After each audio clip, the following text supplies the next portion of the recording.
2 strikes, 2 out. Rodney back up the middle from Benicio. Brown knocks it down to second, and Benicio is going to reach. Rodney delivers, and it's a walk to Black. So the Cardinals now with a little bit of danger. 2 out. They've got their guy on the hill. The tying run is at first base. The go-ahead run now batting. Rodney with the look in. Delivers. Hulk hammers it deep into left field. And it's out of here.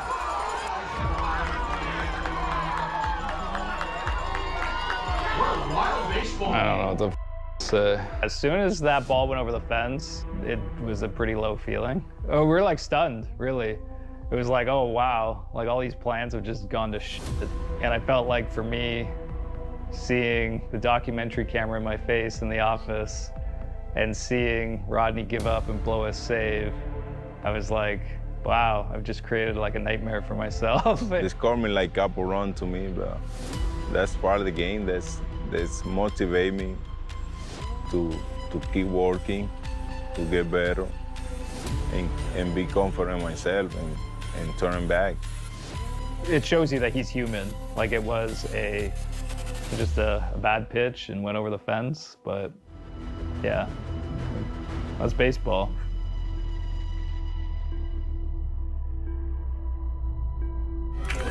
Bruder, look in, 2-1. Williams hammers it, right center field. Reyes Cruz scores. Round the bags. Duncan, Cardinals walk it off. That helmet just went airborne. The story for Josh Williams, back from injury. They loved him so much, he got a return. And it's a 2 RBI walk-off single on opening night. This team will be the death of me. And you guys are in store for a lot more. This is just the beginning.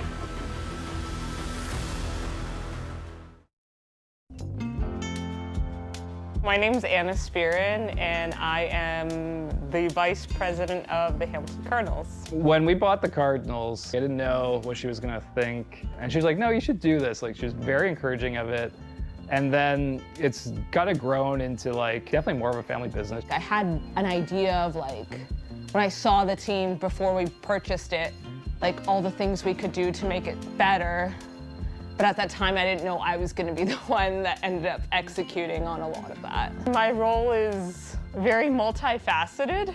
I mostly focus on ops, whereas Eric is always my sort of sales and marketing counterpart, and we kind of balance each other out nicely. So anything that you see happening in the stadium and around the stadium is generally my department. I think that a lot of people don't realize just how much work goes into running a baseball team from an operation perspective. I am terrible at operations, and so I always need a good operations person in any business, and Anna's just amazing at it. I'm not handy at all. I couldn't hang a picture on a wall, but Anna can do it all. She's the daughter of a civil engineer. She can just go and hang stuff at the stadium, build anything. I'm always on the roof for one reason or another. Assembling furniture, painting, coordinating, installing anything. Like someone's pet parrot just ended up hanging out at the stadium. It's just been a bit of everything. If it was just up to me, it'd just be a chaotic mess. She knows a lot from many different perspectives, from running events to even like medical. She is so smart. She's a doctor by trade, self-proclaimed retired at 30. My shoulder was just starting to bug me and stuff like that, and I kind of called piano at the time and just said, hey, like something feels like it's going on, I don't really know what to do. And there was a big wait list like in Canada to get an MRI. And so sure enough, like Eric and Anna worked their magic. I met her at the field at like 6:30 in the morning one day. She drove me across the border down to Buffalo.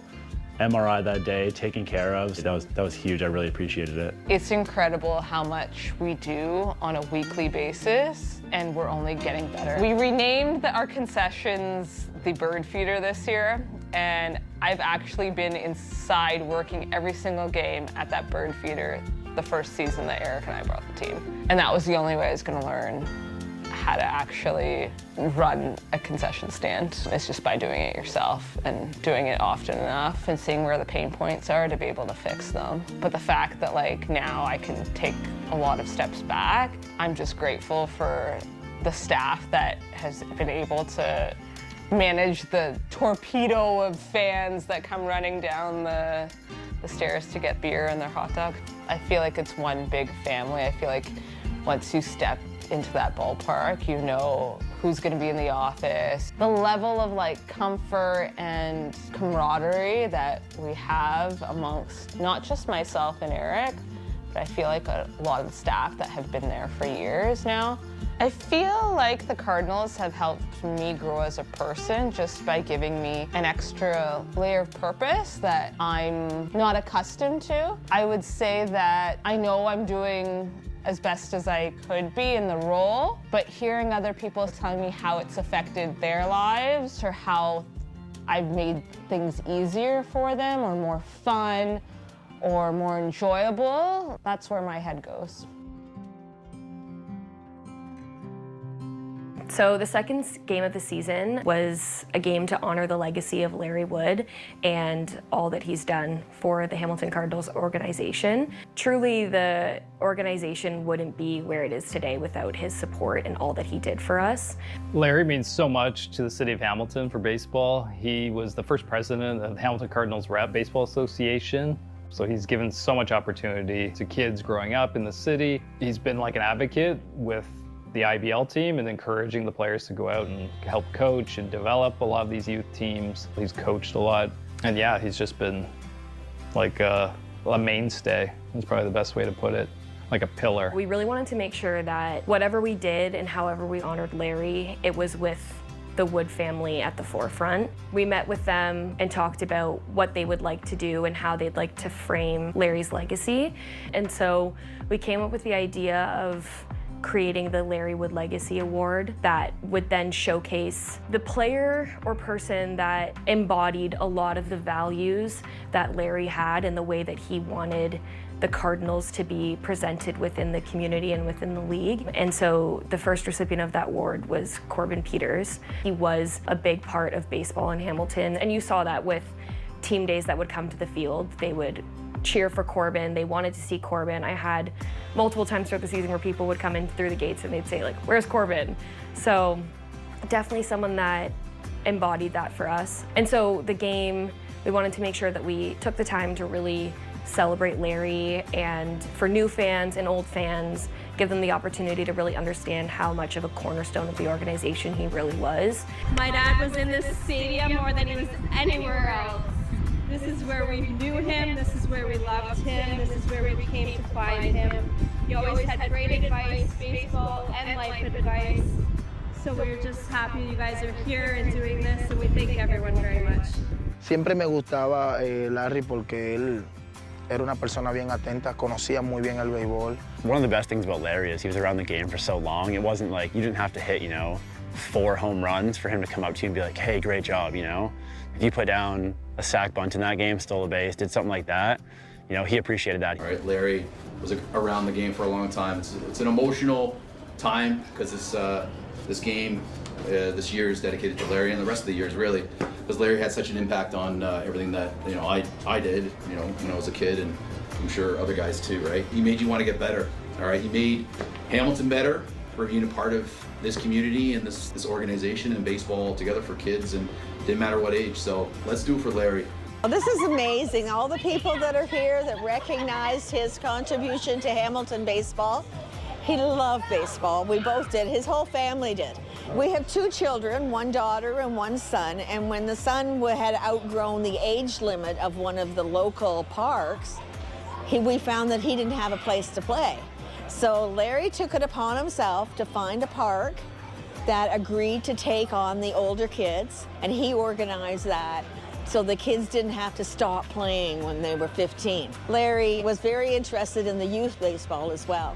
So every home game that the Cardinals have, they invite some of the youth teams to come and play batting practice. with our guys before the games start, and the teams around Hamilton just love doing that. And Larry was the instrument of that. He wanted all the kids to come and play, and to play at a grown-up stadium, it really means a lot to the kids as well. But he got his passion for baseball because he played for his dad. His dad was his coach when he was the little size. And he just carried it on all the way through his son, and our daughter is coaching baseball. So she kind of took over from him, and now the grandchildren are playing as well, and that's what he really loved. He was just so happy that there's people following in his footsteps. Wearing that patch on the shoulder, I mean, you know, you give it a tap every time you come out of the dugout. It's like you're playing for more than yourself here. You're playing for the legacy that somebody else left behind. You're playing for the teammates behind you, and I think that's kind of what he represented. With Larry, it was just the everyday presence around the field and in the locker room, that feeling you always had a guy in your corner, and you know, who's either going to fight for you or was going to be on your side if something happened here to support you if you had a bad day. I think those memories are just the ones that stick the best. It was just expected.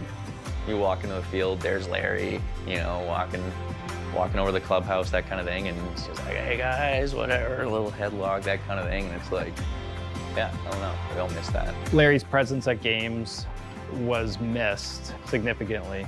We even went as far as renovating the office because it did not feel the same without Larry there. It was very sad, even going to the ballpark and not seeing his car there. It kind of felt like lonely at times. Like it felt really odd, very, very different.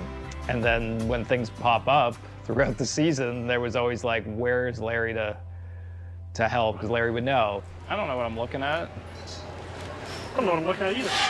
Everything's on but the one.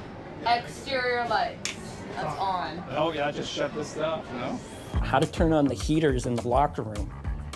No one really knew, so we had to like sort of figure it out, because that was all Larry did that, or what key opened what door at the beginning of the season. That would have been a Larry question. I feel as though his calmness, his knowledge, like he's been at the Cardinals for like 17 years. Like he knows the ins and outs. He knows how to turn on the lights. He knows where they've ordered uniforms before. He knows the concessions managers from like 3-4 owners back. I need to try to figure out how to turn these lights on. Are you handy at all? You are? It's the most archaic light in the world. You tell me how this turns on. I'm gonna call my wife. So, this is on the day and nighttime mode. Okay, so you have to turn it, I believe, counterclockwise. Are you actually handy, or did you just say you were handy? No. Can you come help? We need to get this light on ASAP. I think there's also lights in here. So this is the thing that Larry would do on a game day. I remember Larry saying that it was not like programmed correctly. On. Hold on. On. There. Oh, there's a switch. Is it on? Now you have to switch it to 9 p.m. Yeah, it's on. Holy sh! She can do it all. The bottom switch. Larry just knew everything about the stadium. He would turn on the lights. He just knew, like, even these lights are not on still. So, I don't know. Yeah, we're still a little bit lost without Larry.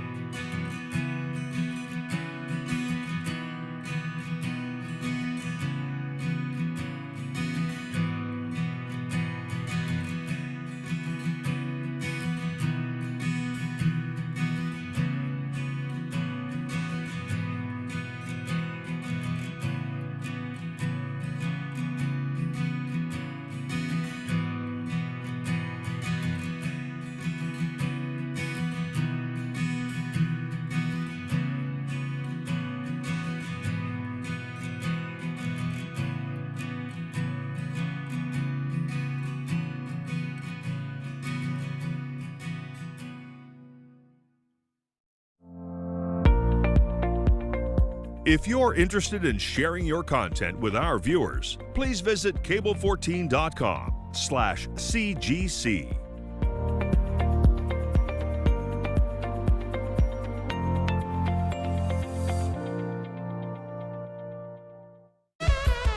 Lou, Dr. Dave Lysett.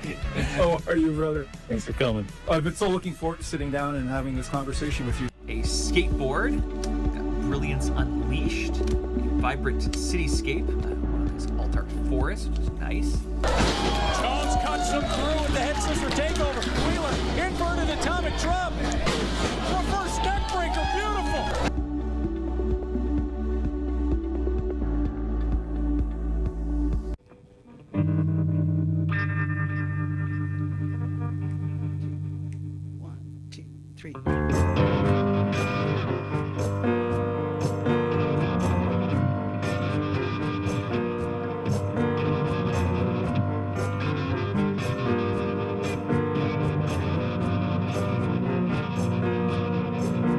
New things to fear most every day. But all they do is think and pray. Politicians can be bought. Now peace is war and pain's all we got. Because the devil never sleeps. You know they showed their hand right from the start. The world is run by oligarchs. Money drives the big machine. And now the violence is obscene. 'Cause the devil never sleeps. Creeping round, keep me up at night. Doesn't care who's left or right. Feeds on dreams and hateful spite. Because your devil never sleeps. Never ever sleeps. Take a walk.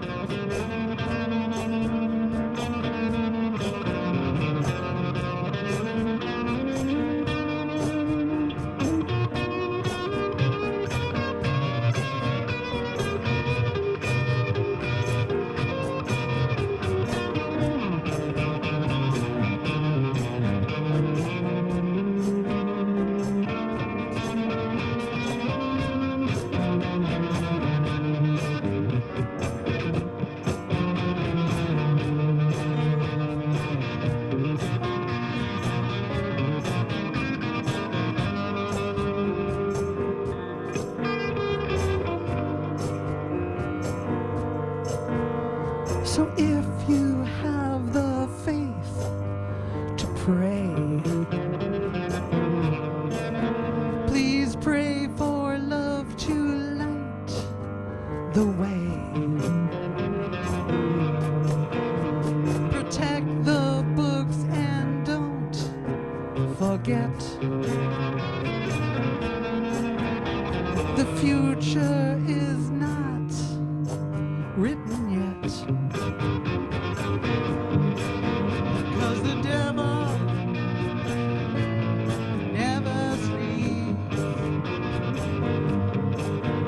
No, the devil knows the secrets that we keep. No, the devil never sleeps. No, the devil never, ever sleeps. The devil never sleeps. Never, ever, ever, never, ever sleeps. Devil never sleeps.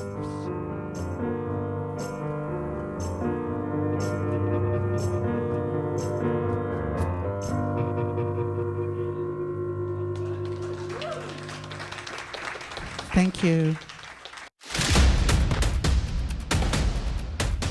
The Frontline returns Friday at 6:30 right here on Cable 14. I'll be sitting down with the chiefs of fire, paramedics, and police, and from time to time, some special guests to educate and inform you of what's going on in our city. Make sure you join us on Cable 14 or cable14.com. Again, Friday at 6:30.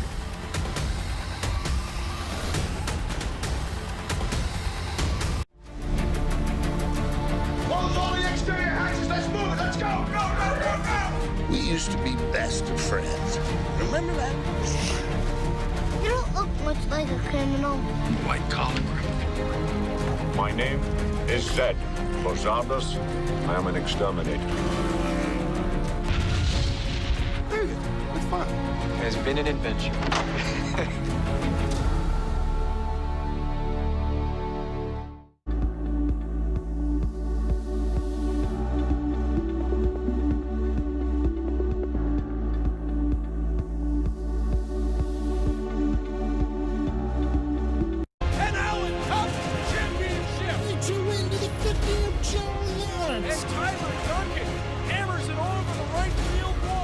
The following is a Cable 14 sports presentation.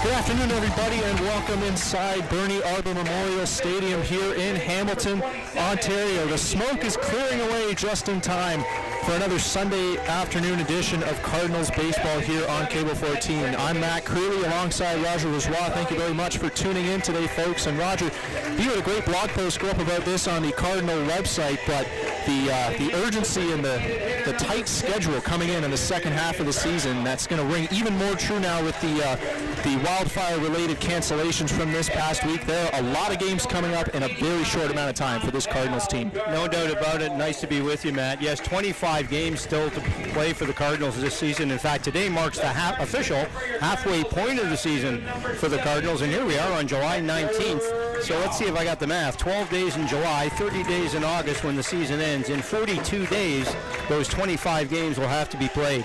That's a tough schedule, demanding for the pitchers, but the Cardinals right in the middle of a great race. Top 5 teams make the playoffs, and right now the Cardinals sitting in 4th, and you know they want to be a top 3 to avoid that play-in. So yes, big games coming up. Yeah, they sure do. The season is going to speed up real fast. Stay with us, folks. We're just going to step aside for the national anthem real quick. 1977.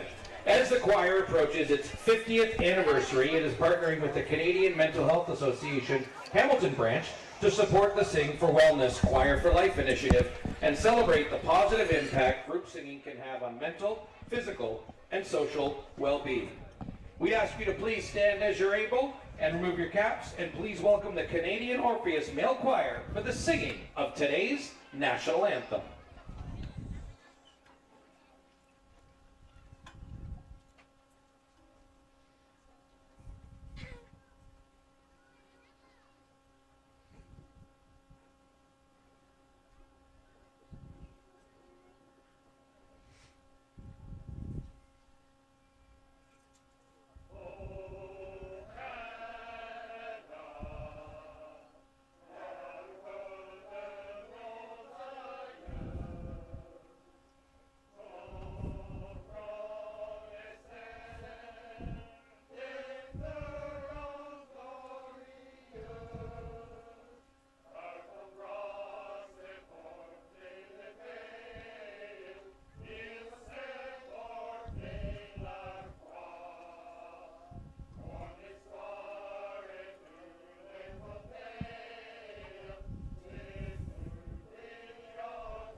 hear it for the Canadian Orpheus Male Choir.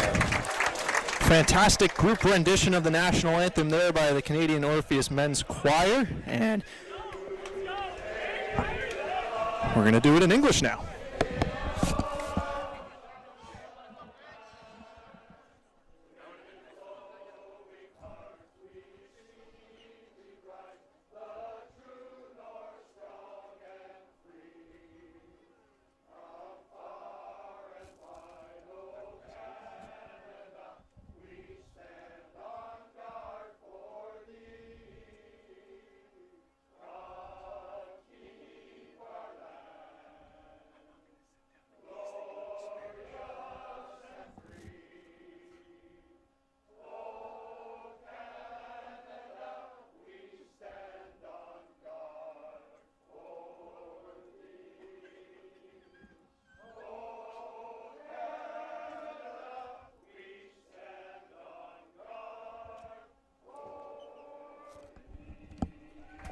Let's hear it for the Canadian Orpheus Male Choir. And there it is, two beautiful renditions of the national anthem here this afternoon. And it is now time for baseball on this Sunday afternoon.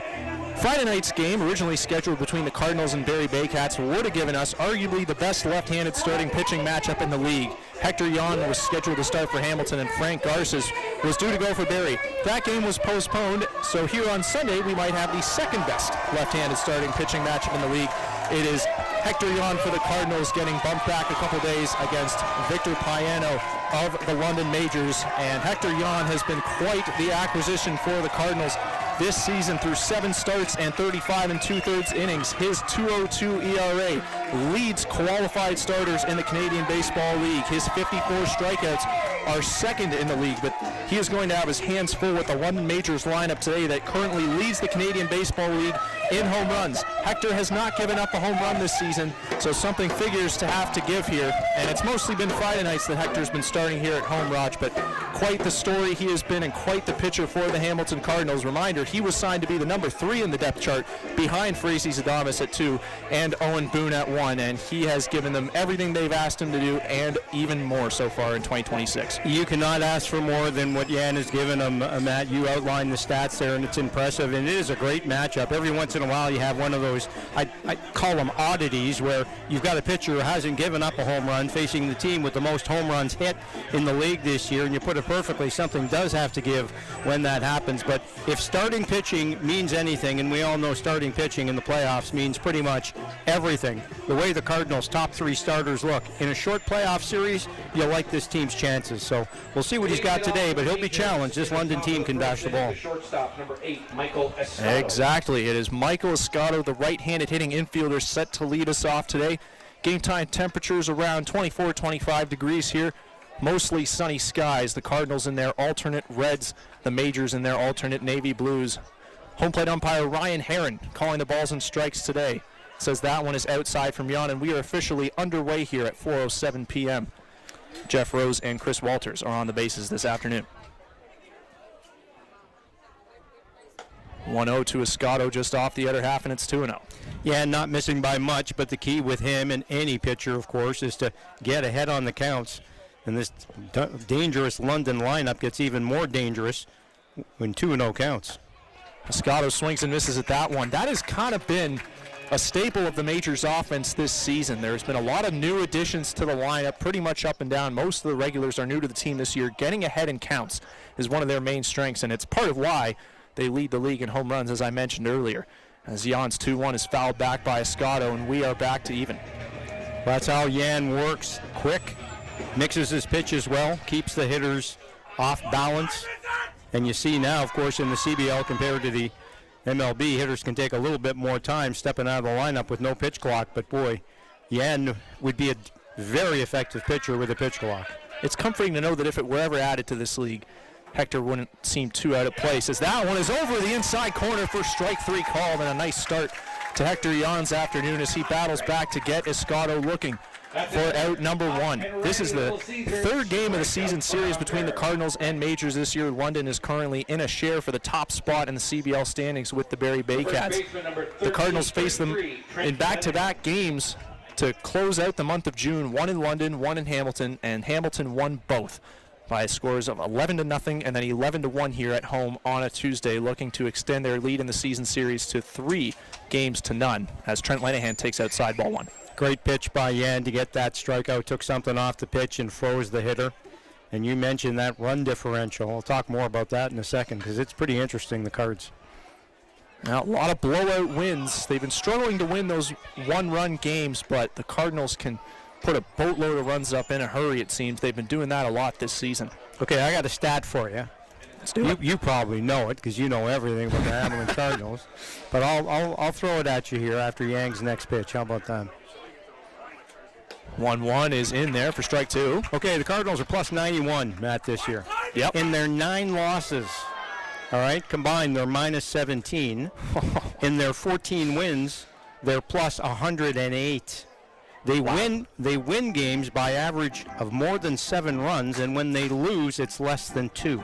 Now, don't ask me what that means. I just find that incredibly fascinating. It's quite something, and I didn't know that it was those exact numbers, but when you started to break it down by losses and wins, I had a feeling I knew where you were going with that. The Cardinals have been underperforming what their run differential says they should be, at least record-wise. It's theoretically at least a good sign that the best is yet to come, as a 3-2 is going to come into Trent Lenihan here. He swings and misses for strike 3.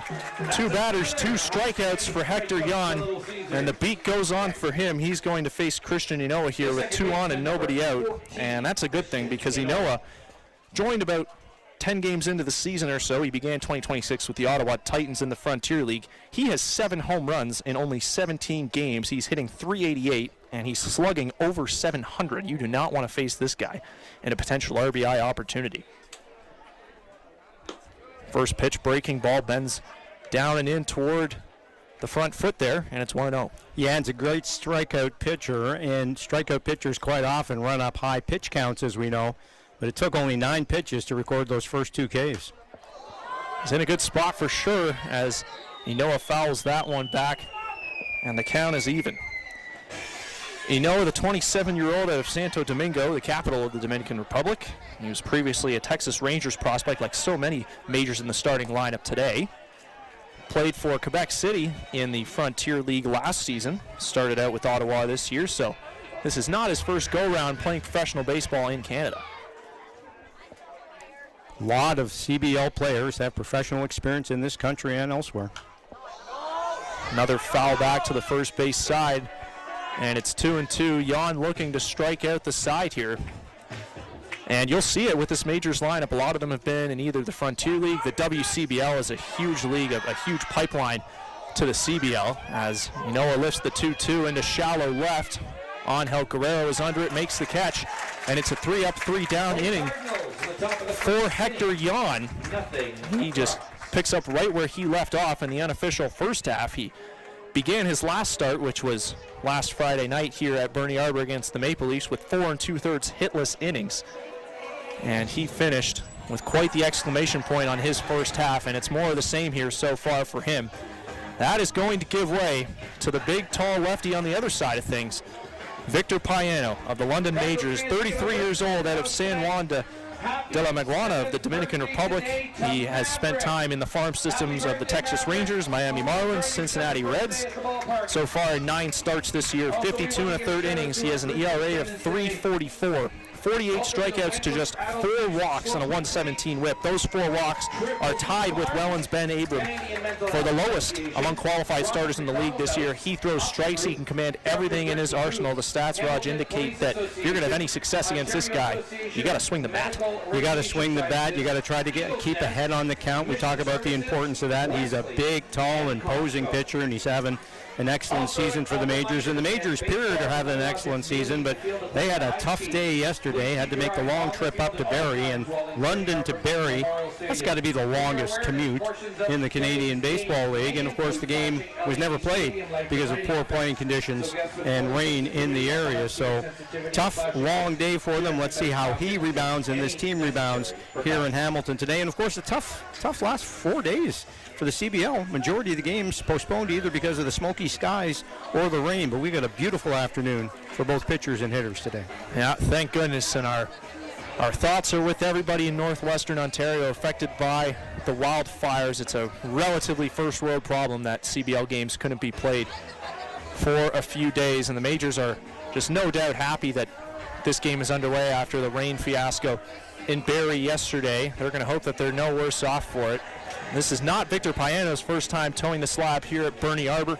Those of you who remember the 2024 playoffs, that was 2 years ago in the first round. Payano started Game 1 and the clinching Game 4 of that one for the London Majors. He struck out 27 Cardinals across 2 starts, absolutely stymieing them, almost single-handedly carrying the Majors to the second round that season. He's going to hope for more of the same here, and he's going to start it off against the guy who, since we were last here at Bernie Arbor, won another home run derby in Tyler Duncan. 3 in a row for Tyler Duncan. What an accomplishment that is, of course, winning it at the All-Star festivities in Welland. And your best hitter is usually your leadoff hitter now, and Duncan certainly fits that role. What a role he's been on, not just hitting homers in All-Star games, but in the regular season, too. He takes strike 1 from Payano there. Duncan hit a 3-run home run to the deepest part of this ballpark on a Sunday afternoon against Payano last season. So the success and the prior history against this pitcher is there, even though he is one of the toughest lefties in this league and has been for a while. The 0-1 from Payano is deemed over the other half by Ryan Herron for strike 2. It's been a strange year for Tyler Duncan. Despite the home run derby win, he's only got 2 homers on the young season so far, and he's hitting over 300. His on-base is comfortably into the 420s, but it's been something of a power outage for him, at least in the regular season this year. He's been hitting a lot of balls on the ground. Up against it here, 0-2, takes up and in. That ball almost hit him. Well, you almost described Vladimir Guerrero Jr., except Duncan's numbers, overall numbers, are a lot better than Vladdy's, but in terms of a usual power hitter, not getting done, you know that's just a matter of time before he gets on track, and maybe the All-Star experience will get those homers coming. But it's tough to hit homers in this ballpark, as we know. This is not a small place. That it is not.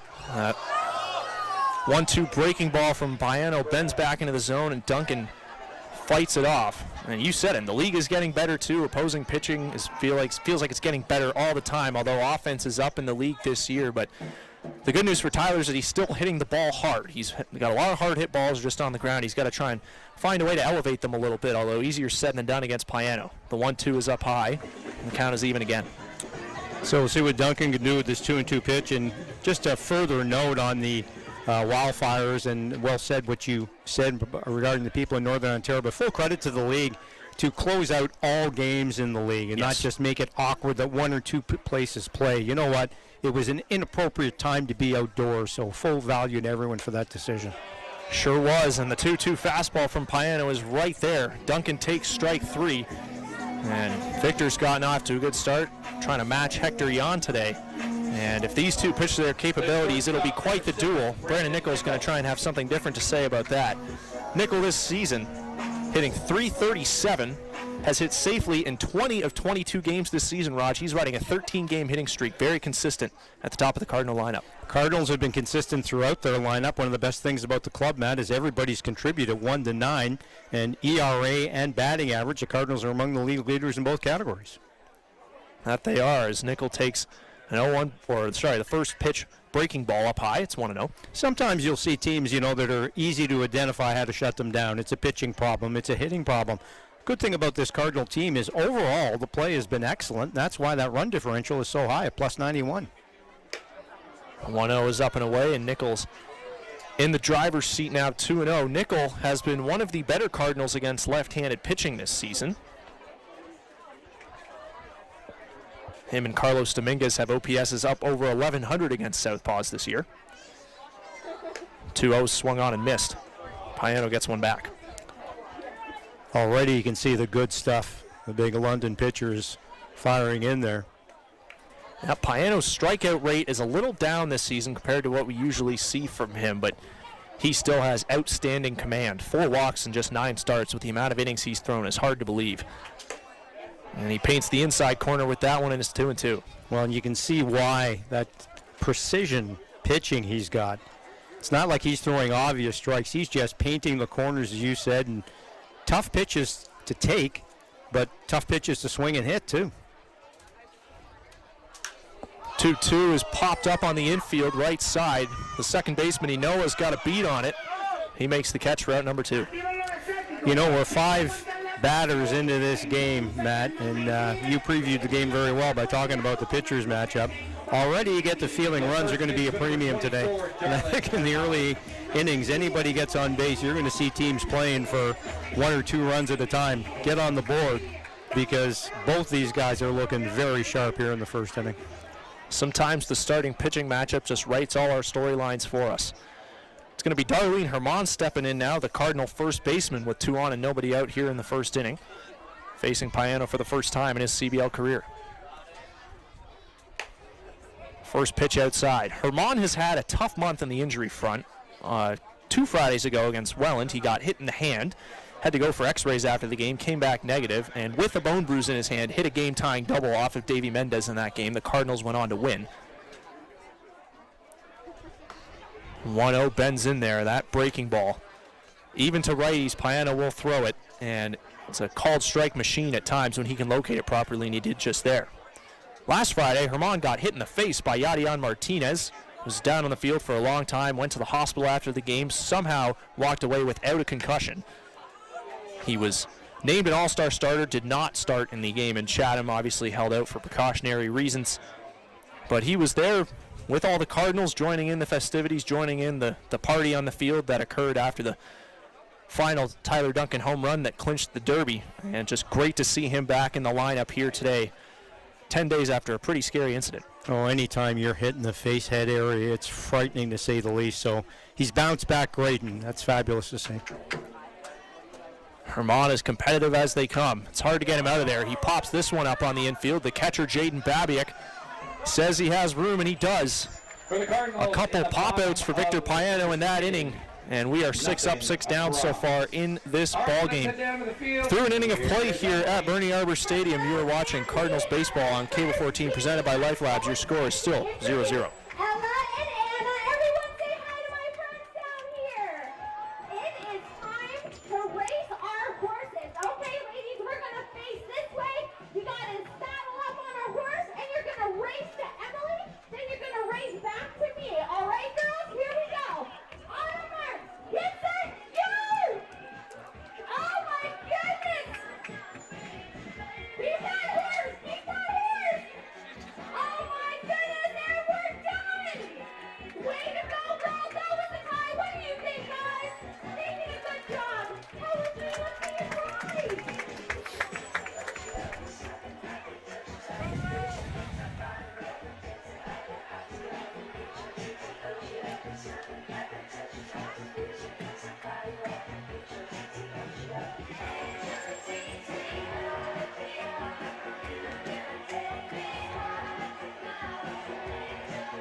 Top 2 coming your way here at Bernie Arbor.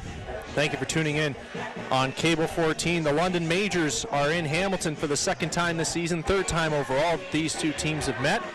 Matt Creeley alongside Roger Lajoie. It'll be Starling Joseph to kick things off here in inning number 2 against Hector Yon.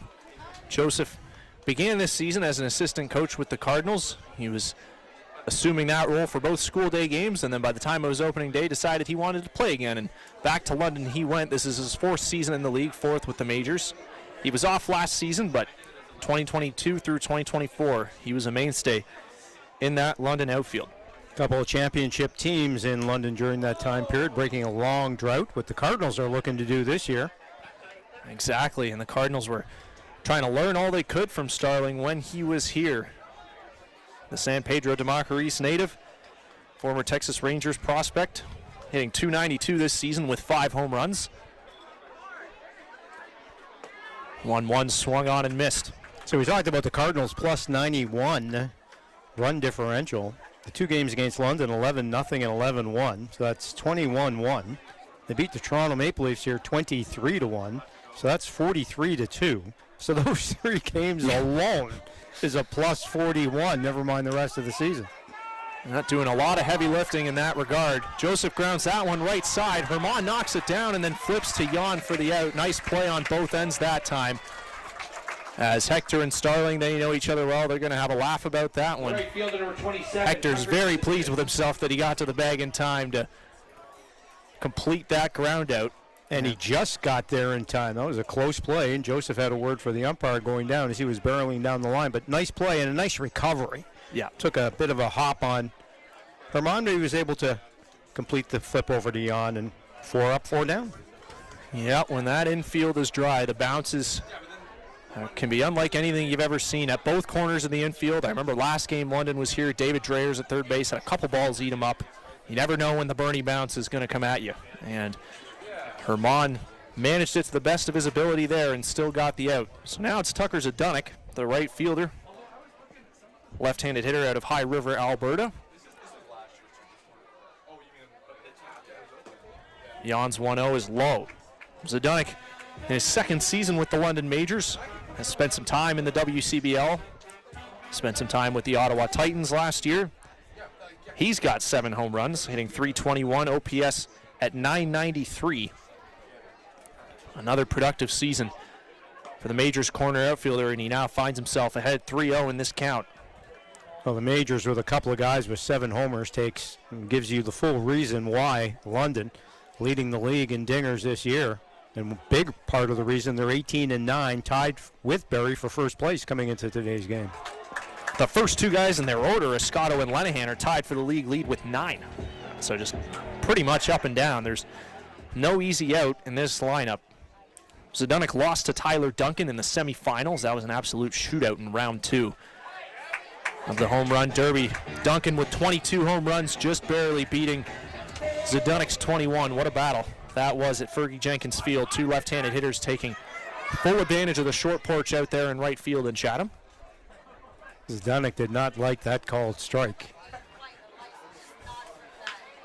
But he recovers well, hits that one hard back up the middle, and we've got our first base runner of the ball game. Zdunek bears down on that 3-2 pitch and takes it right back where it came from for the base hit.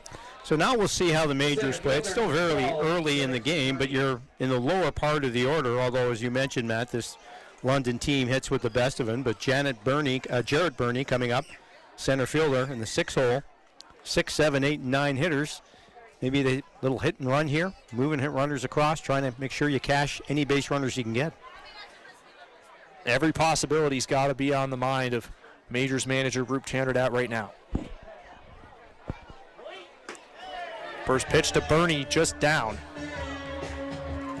Burney, 24 years old, hailing from Atlanta, Georgia. He's teammates with the guy at first base right now, Tucker Zdunek. They went to Reinhardt University. Burney's also got some experience in the WCBL, playing for Okotoks out there a couple years ago. Pickoff move to first, no good for Jan. Wanting to keep that runner close, and same thing, the Majors, as we just talked about, even though it's the top of the second inning, taking a big lead at first base. Check swing by Burney. Jeff Rose says he held up, and it's 2-0. Zdunek, probably not a huge threat to steal.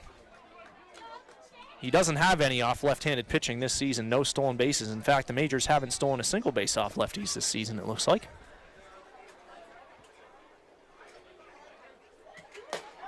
.2-0 is in there for strike 1. Burney thought that one was outside. He's just going to double check with Ryan Herron where that was.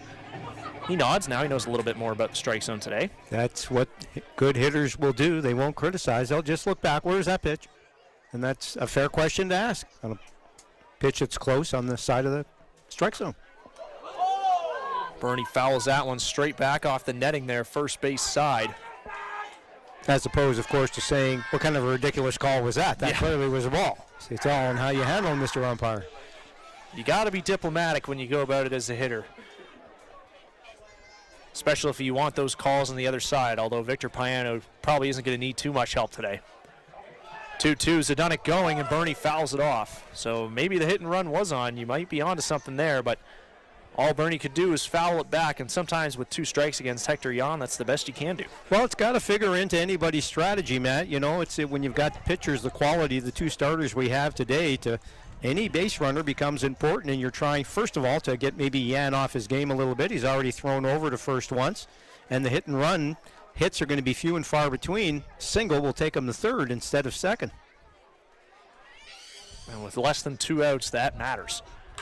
2-2, comebacker off of Jan, and it rolls to right field. Jan is hurt. That one hit his pitching elbow. He is down on the field in a lot of pain. This is a brutal sight. This is indeed a brutal sight, and he is in some agony there for sure, and even the Majors training staff coming out to assist as well. He is in some real pain, and it just smacked him right in that pitching elbow. Down he went with a thud, and being attended to now, and boy, that is tough to see. You know, when a ball comes back and hits a pitcher or hits anybody, you're always concerned. But Jan's reaction, especially after taking a step or 2 off the mound after the ball originally hit him, knocked him down, and the Cardinals bullpen is running out down the left field line, and they are obviously expecting he's not going to be able to continue, but he gets back up. How about that? Flips the arm.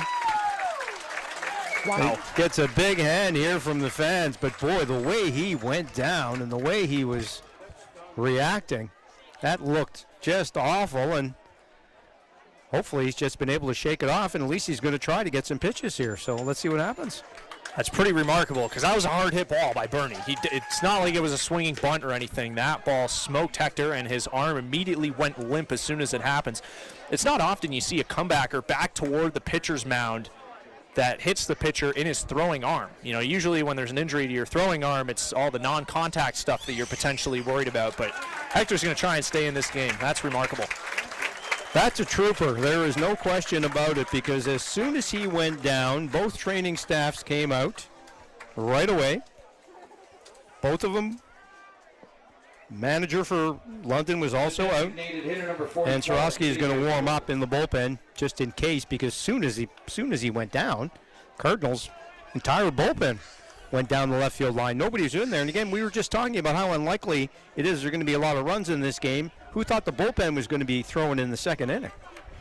Yeah, it would have taken a wild circumstance for that to come to pass, and a wild event that was there. Jan staying in the game after the comebacker from Bernie hits him on the left arm. He's facing Xavier Whittle now, delivers first pitch outside for ball 1. Well, now we're going to have to monitor him closely, because for what it's worth, the first 2 pitches he tried from the mound as warm-up pitches were both really outside, and he missed on that first pitch in, too. 1-0, pickoff move on at second, and the throw sailed on McGill a little bit. And I think Ryan Herron's blowing the play dead. Not sure why. I mean, either way, Anderson Feliz was able to go up and get that ball, so it's not like it went into center field or anything, but either way, play's dead. Well, yeah, it's kind of unusual that he would make that emphatic a call. I guess in case the runner, came off and the play continued, he made it quite clear that the play was off, and now I think the batter wants clarification so that the pitch even count. And Yan is asking the same thing, so the count looks like it's 1-0. Couldn't really see. Herron, both his hands were close to his face there. His head was blocking his hand right there. Couldn't see if it was 1 or 2 he was holding up. There's a 2-0 on the scoreboard. Not sure if Whittle called time or what that was. Either way, that one swung on and missed for strike 1. So the Majors threatening. Xavier Whittle is up to bat, the righty, with men on first and second and 1 away here. Jan has done a great job in addition to all the swing and miss he gets. He gets a lot of ground balls too. That would be great right about now for the Cardinals. 2-1, swung on and missed. Whittle spending some time looking down several times at the third base coach. And again, that's the theme once again, is you got 2 runners on here. You're trying to move those runners over. With 1 out, it's a little more difficult. You're not going to think of sacrifice or something, but you definitely want to score these runners, take advantage when you got runners on base against a pitcher like Yan. 2-2, close but high, says Herron. And that'll run things full now. This has been a A stressful inning, to say the least, for Hector Jan, but trying to keep a lid on it. I'm sure his left arm isn't feeling great right now. I'm not sure how much pain he's pitching through, but that comebacker didn't feel good. 3-2, foul tipped in the glove of McGill for strike 3. That's another $3. That is a gritty strikeout considering the circumstances. My goodness, after being hit by the ball, the way he was, the way he went down, then bounced back up, got to a full count situation and came back and got the strikeout, his third of the game. That's some gutsy pitching. Now with 2 out, a little more breathing room. It'll be David Dreyers, the third baseman now out of Surrey, BC, to face Jan. First pitch bends down and away for ball 1. Well, Jan certainly doesn't appear to be in any kind of physical difficulty out there, but like you say, Matt, the ball's banging off his arm like that. You would think he's still in some considerable pain out there, but he's pitching through it, and he's certainly throwing hard. Now, velocity doesn't look any worse, at least from our view up here, as Dreyers misses that one, and it's 1-1. And the bullpen down the left field line is now turned into a little, let's get some sun. Nobody throwing. That's just Sorosky, the only one who's on that mound right now. And Sorosky is, well, now he is still tossing a little bit. I thought even he was just watching the festivities, but not as urgent as it was a few minutes ago, that's for sure. Definitely not. Nice pitch by Jan there over the yard and a half to get strike 2. And he is somehow now 1 strike away from getting out of this. The 1-2 to Dreyers. On the ground to first. Herman waits back on it. Plays it on the backhand. And he'll take it himself to get out of the inning. And nobody is more fired up than Hector Jan. The Cardinals walk the tightrope, surviving an injury scare with their starting pitcher, and are going on to the bottom of the second, still scoreless here against the London Majors. Have you ever seen a pitcher react with that much emotion about the third out of a second inning of a ball game? Jan was really, really pumped, and I think a lot of it had to do, obviously, with coming back from the injury and pumped up with the emotion, but does a great job, and after getting hit, gets a strikeout and a grounder to first base, and gets out of it. 3 strikeouts already for Jan. That was an eventful top of the second, and the whole Cardinals bullpen now is just going to head back out and back to the dugout, and Jan has made it quite clear that he's good to go, which is amazing when you consider how fast he went down. And to answer your earlier question, you don't see it often, but with Hector Jan, you can't rule anything out. He is one of the more charismatic pitchers you'll ever see on that mound. He wears his heart on his sleeve. He told Brent Gunning in the post-game interview after one of his many Player of the Game belt wins earlier this season on the broadcast that it really helps him stay competitive, and he's got to be competitive and fiery at all times if he wants to get the best out of his powerful arm. And the Cardinals certainly aren't going to complain about it the way his season has gone. And boy, you hope with the way he battled out of that inning, that kind of gives the bats some motivation to do some damage here against Victor Payano, who was at his best in that first inning. A strikeout of Tyler Duncan, and then a couple weak pop-outs, retiring the Cardinals in order. It'll be 4-5-6 for the Cardinals this inning. The lefty McGill, and then the righties Dominguez and Reyes to face Victor Payano here, bottom 2. So looking at the standings heading into this game, I alluded to them earlier, but Barrie and London are tied for first place. Actually, Barrie by percentage points ahead of London. The Baycats are 17-8. London 18-9 coming in after their game was washed out after a lengthy rain delay yesterday. Welland at 18-10. And by the way, Welland, a half game out of first place behind Barrie and London, has an even better run differential than Hamilton at plus 107. Cardinals are fourth at 14-9, half game ahead of Guelph at 15-11, who lost to Toronto.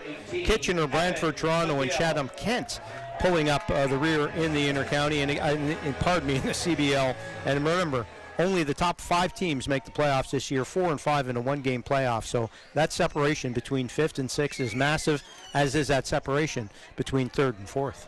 Yeah, both these teams vying for a top 3 spot, and Roop Chanderdat said this earlier in the week. This is shaping up to be one of the better playoff races we've seen in the CBL. Not necessarily who gets in, but who can get that top seeding. Everybody wants to avoid that wild card game, and there are 5 teams with a legitimate shot to do it right now.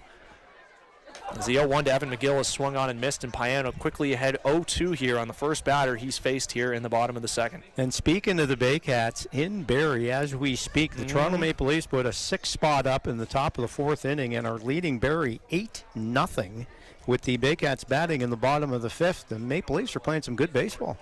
They sure are, as McGill goes down there on 3 pitches.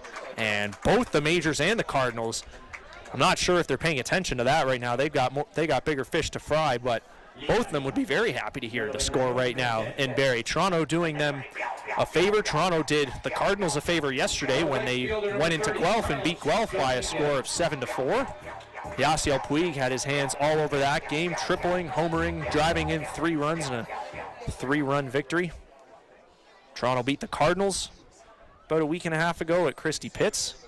They're trying to win their 3rd game in their last 4 tries, so all of a sudden the Maple Leafs awakening here. And they're beating some of the top teams in the league. That's the point. Going into Barrie and leading the Baycats 8-0 is something that does not happen very often, and now there's some discussion between the home plate umpire and the London pitcher. I don't know what that's all about. Heron kind of stopped Payano as he was kind of getting set there. I'm not sure if he was telling him to establish that he was coming set and actually go through the process of his delivery right or whatever it is. He's clear to go now. It'll be Carlos Dominguez with 1 out, nobody on here. First pitch, Dominguez started to show bunt, pulled back. And it's 1-0. Boy, there's a lot going on between Payano and the home plate umpire. And, of course, there was that situation where the home plate umpire called off a play in the last inning as well. So maybe some miscommunication here on both sides. But Payano was quite annoyed the last 2 pitches. Sure was. The 1-0 is hit in the air to shallow left. A bunch of fielders converging on this one, and it is going to be caught by the left fielder, Joseph. The shortstop, Escato, and him came very close to colliding, but Joseph is the one who comes away with that. It's a shallow fly out for Dominguez and a quick second out here for Payano. Looked like that ball was going to drop in, Matt. It was one of those with his high sky and sunny, and by the way, just a beautiful day here in Hamilton after our smoke-filled last couple of days, and maybe a little miscommunication as well, but the left fielder tracked it, and Joseph finally ran down and caught it as the shortstop was there as well, so 5 up, 5 down. And some more weak contact induced by Victor Payano. It'll be Rainy Reyes now, one of 3 Cardinal starters who was named a starter at the All-Star festivities in Chatham last weekend. He takes a curveball in there for strike 1. I mentioned the Maple Leafs up 8-0 on Barrie in the bottom of the 5th. Other game going on in the CBL as we speak. Brantford Red Sox leading Kitchener 2-0. They're in the top of the 7th in Brantford. And that's all the schedule for today. Now, I know it's not in Jack Couch, but that is far too low scoring of a game for me to assume that is actually Kitchener and Brantford playing. The Panthers won 23-14 in a game against the Red Sox earlier this season in Kitchener. That's a far more of a football score than it is a baseball score, but Connor Irvin twirled a gem for the Red Sox today. Reyes hits that one on the ground to second, charging is Inoa, and an underhand flip to first. And Victor Payano has settled into an early groove here. We are scoreless through 2 innings here on Cardinals Baseball on Cable 14, presented by Lifelabs. Back for the 3rd inning after this.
Top three coming your way here at Bernie Arbor. Majors at Cardinals. Score is 0-0 through 2. Matt Creeley alongside Roger Lajoie here with you today. Thank you very much for tuning in on this beautiful Sunday afternoon. The wildfire smoke is gone. The air is clear. It's not too humid or uncomfortably hot outside or anything like that. Just a great day for baseball. Nice crowd on hand here in Hamilton, as usually is the case, and it is a picture-perfect day for baseball. Now, you can't ask for better than this. First pitch from Hector Jan to the catcher, Jaden Babiak, is in there for strike one. Well, I guess you could, but you'd be really fussy and a miserable person if you don't like this kind of weather. I guess you could always ask for better, but this is pretty nice. Sure is, as Babiak is quickly down 0-2 after a swing and a miss at that one. Well, Jan certainly showing no ill effects after that injury in the last inning, and maybe he was going on adrenaline, but right now he looks just fine. That one blooped into shallow center. It'll hang up in time, though, for Brandon Nickel to get there and make the catch for out number one. So Hector Jan, one time through the order, has worked around a couple base runners, and a loud line drive comebacker hit right off of his pitching arm. He was down motionless on the field for a few minutes and then suddenly sprung up, stayed in the ball game, got a strikeout and a ground out to get out of that second inning. And now he's going to face Michael Escato for the second time. Hoping for a little more smooth sailing, at least on the injury front this time through the order for Jan. I know a couple of wrestling nights are really popular here. Didn't it look a little like The Undertaker, the way he popped up like that? Didn't it? Like he was down all of a sudden. No, I'm up. I'm here. I'm here. A great Undertaker impression indeed. The 0-1 to Escato is fouled away. Boy, Michael Escato's been fouling a lot of balls away to that right side so far. He's already struck out looking once, and he's down 0-2 here. Trying to get a piece and stay alive. That's what you do with a pitcher like Jan. Make him pitch, especially after taking that ball off the arm. We'll see if there's any after effects afterwards. But that was another one that almost got him right there as Escato lines that one hard up the middle. This time it goes over top of Jan. Thankfully for him, he dodges that bullet, and it's a one-out single for Escato. His CBL leading 49th hit. And that'll bring up Trent Lanahan, with whom Escato is tied for the league lead in home runs with 9. 49 hits already this season is pretty impressive, and that ball was hit hard once again, and that's as good as Jan has been here in the 2+ innings, or 2 1/3 innings he's pitched. London has hit those two balls really hard up the middle off him. He's just praying that they either pull one or hit one the other way now. He's too many line drives, too close for comfort this time for Jan, and he steps off there briefly. Escato is a threat to steal. His 11 steals are tied for 8th in the league. He can kind of do it all. Tied for the league lead in homers, top 10 in steals, first in hits. One of the best hitters in this league, simply put. He's trying to insert his name into the MVP race, which is shaping up to be a good one so far. But Escato's been quite the find for this Majors team. 24 years old. If he wants to stay here, he basically is the captain of his own ship now. The Majors are going to hope they can get this out of him from a long time. The 0-1 to Trent Lanahan is down.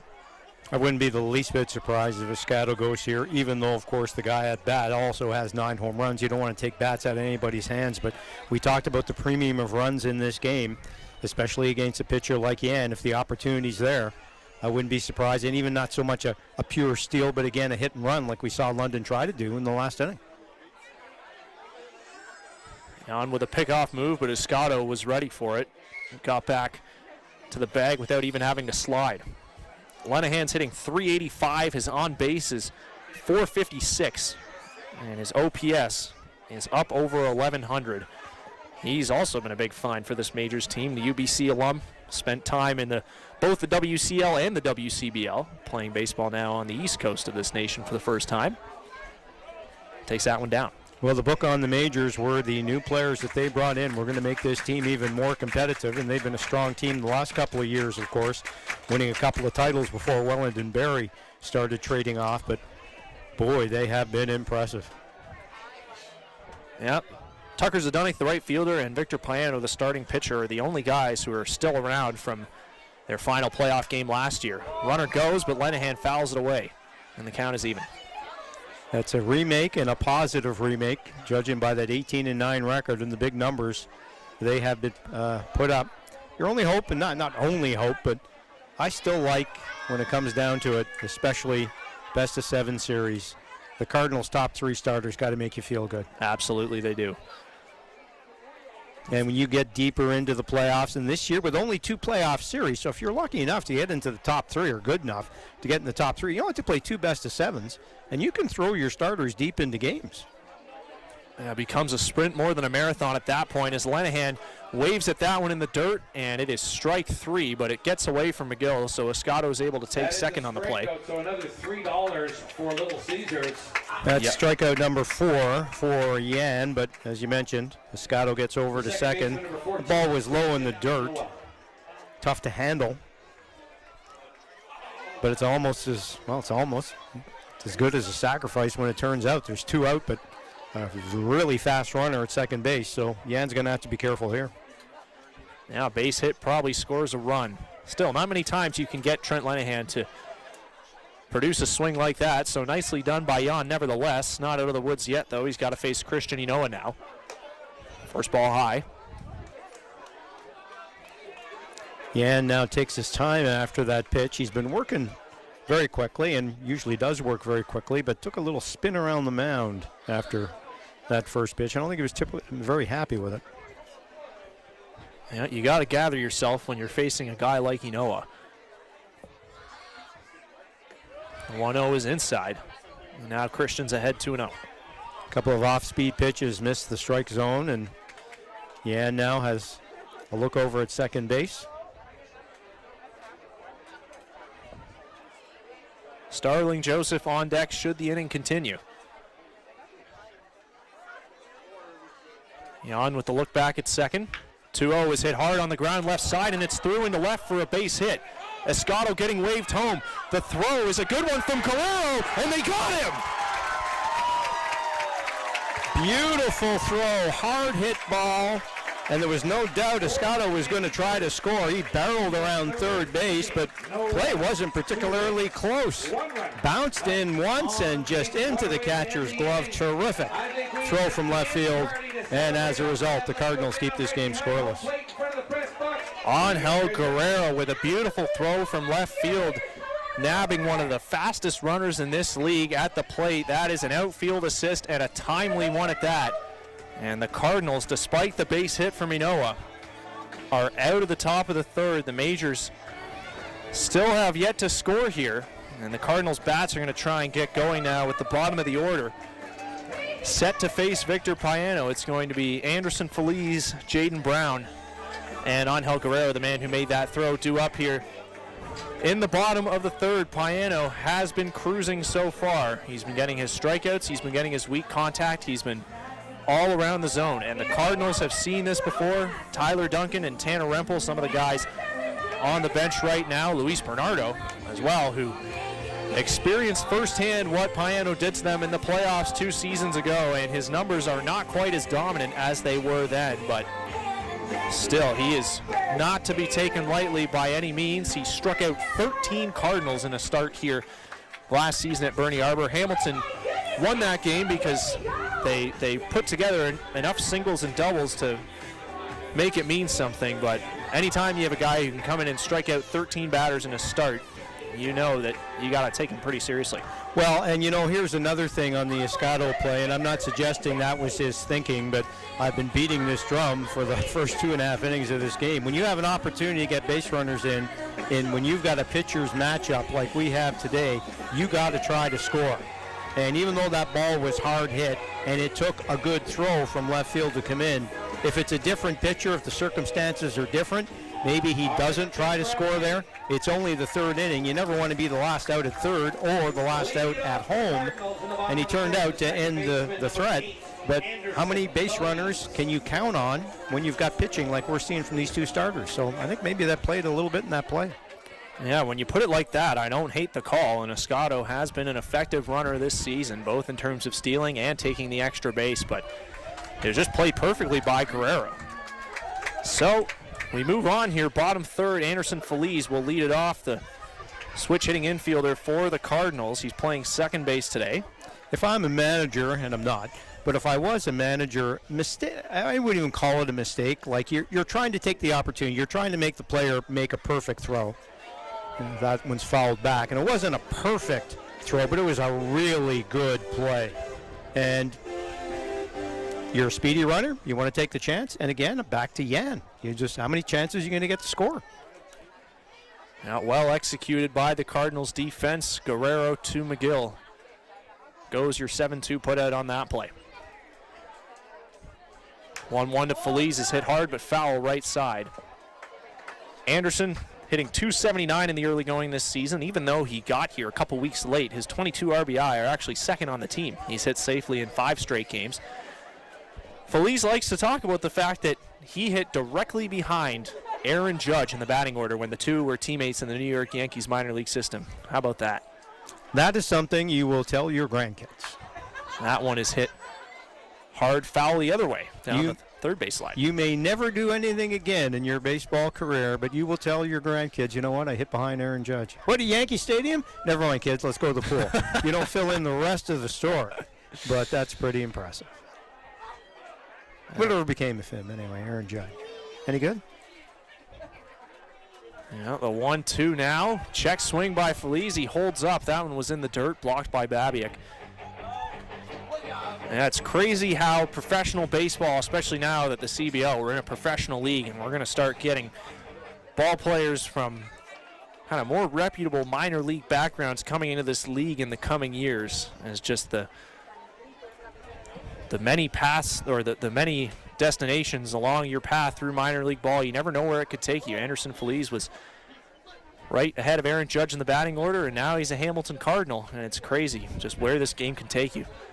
Well, now with the expanded imports and a longer schedule of 48 games, that's 2 more reasons in addition to the fact that it is now officially a paid league for players with a salary cap and all the things that make it a professional league.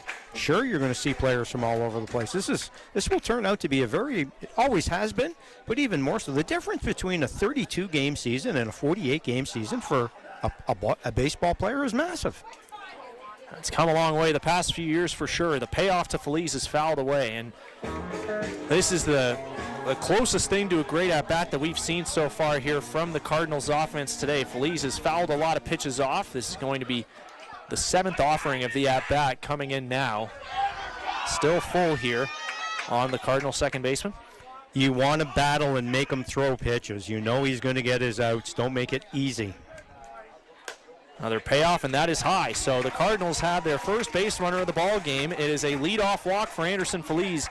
And the bottom of the order is going to try and get something going here against the imposing southpaw on the mound for London. That's going to bring up Jaden Brown now, starting at DH today. Jaden's hitting .267 this season with 4 home runs and 11 RBI. He had a game in Barrie a couple Saturdays ago where he launched 2 home runs off of Baycat starter Juan Benitez. Benitez was the same one who threw 7 innings in the clinching Game 3 of the semifinal last year to end the Cardinals season. Brown was the only one who put a run up on the board for the Cardinals that day. He took him deep out to right field. And then 2 Saturdays ago, Jaden hit one over the trees in left center in Barrie and onto the highway, just an absolute missile.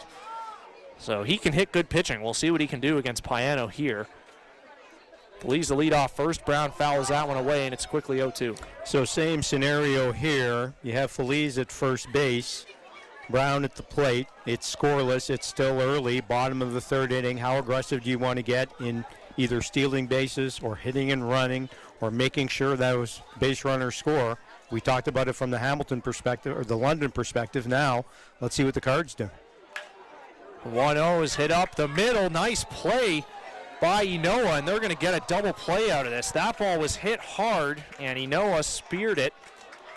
Flipped to the shortstop, Escato, and then back to first they went. So Jaden got some good wood on that ball, but didn't hit it at a great angle, and with the double play in order, that's all the majors needed. Inoa made a great play there, but that's why sometimes it's a good idea to start runners. Now that still probably is a double play because it was hit so hard right at Inoa and he flipped it over to short, but the 4-6-3 clears the bases, and that's why sometimes you want to be active on those base paths. So now it's Angel Guerrero, who has already made his mark on this game defensively. He retired Michael Escato at the plate with the outfield assist to end the top of the third. And now the bases are empty for him with 2 out after the leadoff walk by Feliz was quickly snuffed out as the Majors turned to 4-6-3 against Jaden Brown.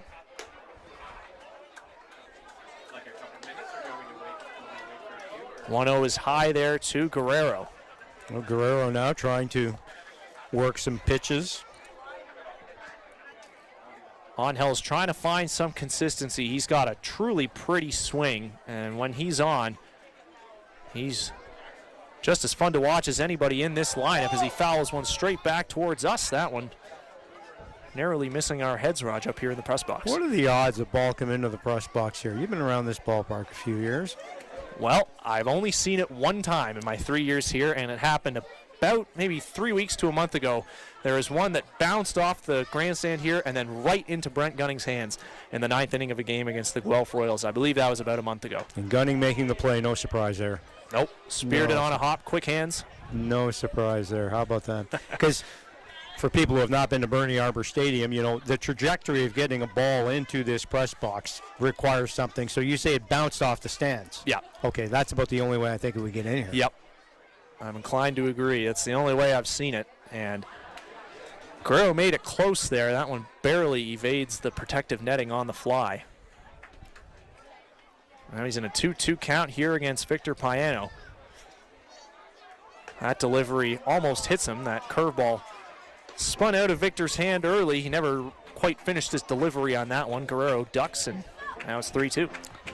Yeah, ducked indeed. So I want to say a big moment early in the game, but you definitely want to start getting more base runners against Payano. And when you're 3-2, you got a chance. The payoff is flared into foul ground. Dreyer's chasing it, and he will make the catch on the backhand to end the inning. So it's a little pop out in foul territory for Guerrero, and the Cardinals are retired in order here in the 3rd inning. Or I should say, Payano faces the minimum. They weren't retired in order, but either way, it's 9 up, 9 down for Victor so far. We are scoreless through 3 here on Cardinals Baseball, presented by Lifelabs here on Cable 14. Back for the 4th inning after this.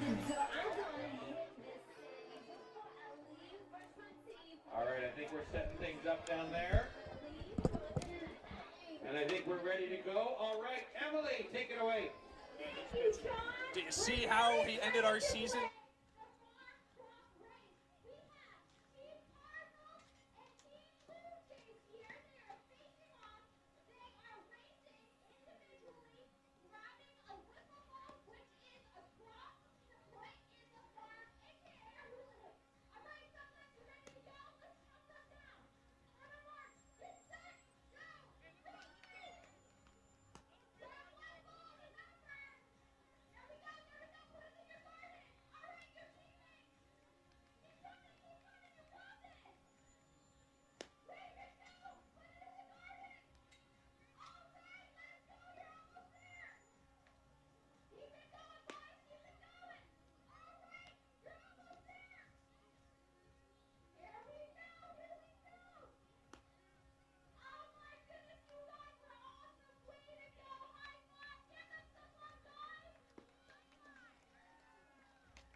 Sunday afternoon Cardinals baseball here on Cable 14, presented by Lifelabs. Matt Creeley alongside Roger Lajoie. Glad you are with us today.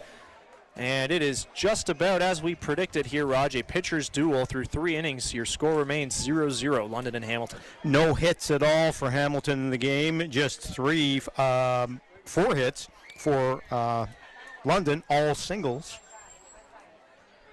Yeah, as the stat lines of the starting pitchers in this one, Hector Yan and Victor Payano, would indicate runs were going to be tough to come by, and that has been the case. The Majors have been close a couple of times. Hamilton, aside from 1 walk, they've got no base runners today. Victor Payano is dealing, as he so often does in this ballpark. It's Starling Joseph at the plate right now, the Majors cleanup hitter, to face Hector Yan. He's ahead 2-0. Joseph went 3-1 in the second inning, and a nice play by Yan to get over to cover first base after a bobbled ball a bit by Herman, but got it over to the pitcher in time to record the out. Yeah, sometimes with this fast and active infield, the best you can do is just knock the ball down and keep it in front of you. That was a nice play on both ends for sure. As Jan is back to working quickly, Joseph stepped out of the box there after the 2-1, and Jan was already staring down, ready to start his windup, and he promptly fires a fastball, but it just misses the outside corner, and Joseph is ahead 3-1. Well, Joseph getting the pitch count out, especially at the start of an inning. That's exactly what you want to do, work the count. Swings and misses at what looked like a splitter that time, so Jan does a good job making that one appear like a fastball out of the hand. And Joseph is now going to have to face a 3-2 pitch here. Yeah, Joseph went fishing there on a ball 4. There's no question that was outside, but delivery did seem to fool him a bit. And here's a payoff pitch coming up. 3-2, hit on the ground is short. Nichols got it. Throw to first, pulls Herman off the bag, and it's going to be, not sure if that's going to be an E6 or a base hit. That one wasn't the best throw by Nickel there. Either way, it's a leadoff base runner for the majors. 27, Tucker Zadunik. That was a tough play. However, he picked it up cleanly. Looked like he had enough time. Runner rushing down first, and it's going to be a single. And Joseph is not the most fleet of foot. I think if Nickel had to do it over again, he would have taken a couple extra steps to put a little more zip on that throw, because he can fire it over there. That one just tailed away from Herman toward the glove side of the bag. So Joseph is aboard for Tucker Zadunik now. 5th hit of the game for London and 5th single. Zadunik has now 2 of the majors, now 6 hits on the day as he ropes that one into right for a base hit. Joseph is going to turn and go to third. And London is threatening for the 3rd consecutive inning. Yes, another single and another hard hit ball here. And the difference in this inning, of course, it's runners on the corners and nobody out in this scoreless game, top of the 4th. And we talked about how London had been already early in this game starting a hit and run, you know, playing to make sure you cash your runners. Now you're 1st and 3rd and nobody out. Maybe a little different mentality here. And Bernardo's going to come out and have a conversation with his starting pitcher. Yeah, seems like a good time for the first mound visit. You've got men on the corners and nobody away here. Jarrett Burney's coming up. Now, he was the guy who hit the comebacker at Hector Jan. Obviously a freak accident there. Burney was deserving of a base hit for the swing he put on that ball. So the middle of this majors order has done their job today against Hector Jan. It's been, again, all singles, but a lot of hard hit balls, low line drives for London today, and they are on the verge of scoring the afternoon's first run here today. Great opportunity for the rookie Jarrett Burney here. On the CBL out-of-town scoreboard, the Brantford Red Sox have defeated the Kitchener Rangers Panthers this afternoon, 3-2. So big tight win there for Barrie in that one. They're in the top of the 6th now in Barrie. Barrie has a run on the board, but the Maple Leafs still leading there, 8-1. How about that? Yeah, Nick Iannantone with the go-ahead single in the bottom of the 8th to clinch that one for the Red Sox this afternoon. First pitch to Jarrett Burney is sliced foul down the right side. So Hector Jan has really got to bear it down here. He's pitched out of trouble a couple of times this afternoon, but 1st and 3rd, nobody away. It'd be kind of a statistical anomaly, at least, if the majors don't score at least one this inning. Hector has the strikeout stuff, though, and the ability to induce weak contact to do it. So he's got his work cut out for him. The 0-1 to Burney, hit weakly on the ground to short. Nickel on the backhand, spins and throws to first, not in time. So it's going to be an infield hit and an RBI single for Burney as Joseph crosses the plate for the game's first run. Yeah, that's definitely a base hit because that's a tough play by Nickel, and he did a good job to get it over there, but not in time, and he really had no other place to throw that ball but to first base to try to record one out. And London takes advantage here. I was going to mention that they had been hitting the ball pretty hard off Yan the last couple of times. That one was just a little bit of a roller, and Nickel did everything he could to get it over there in time, but could not, and London's on the board. It was one of those things where the Cardinals kind of got everything they wanted on that play. A weak ground ball on the infield, but they can't make anything of it. So Bernie passes the baton to Xavier Whittle, who takes down for ball 1. Whittle struck out in the second, one of the 4 Ks by Jan in the game. Whittle is a CBL rookie, but he has some history with this organization. He suited up for the Hamilton Junior Cardinals in 2025. He's now 23 years old, the Mississauga native. Whittle showing bunt now, the 1-0. Down and in, he pulled back in time. Caleb Sorosky is back throwing in that Hamilton bullpen. And this time I think getting loose with good reason.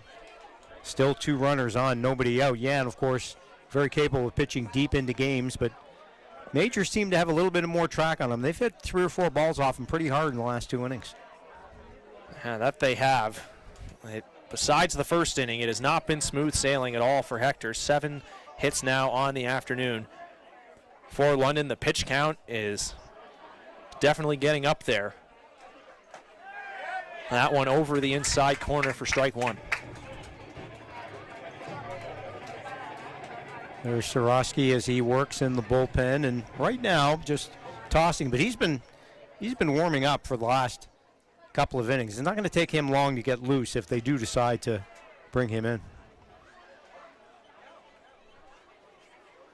And for now, Hector Jan is going to do what he can.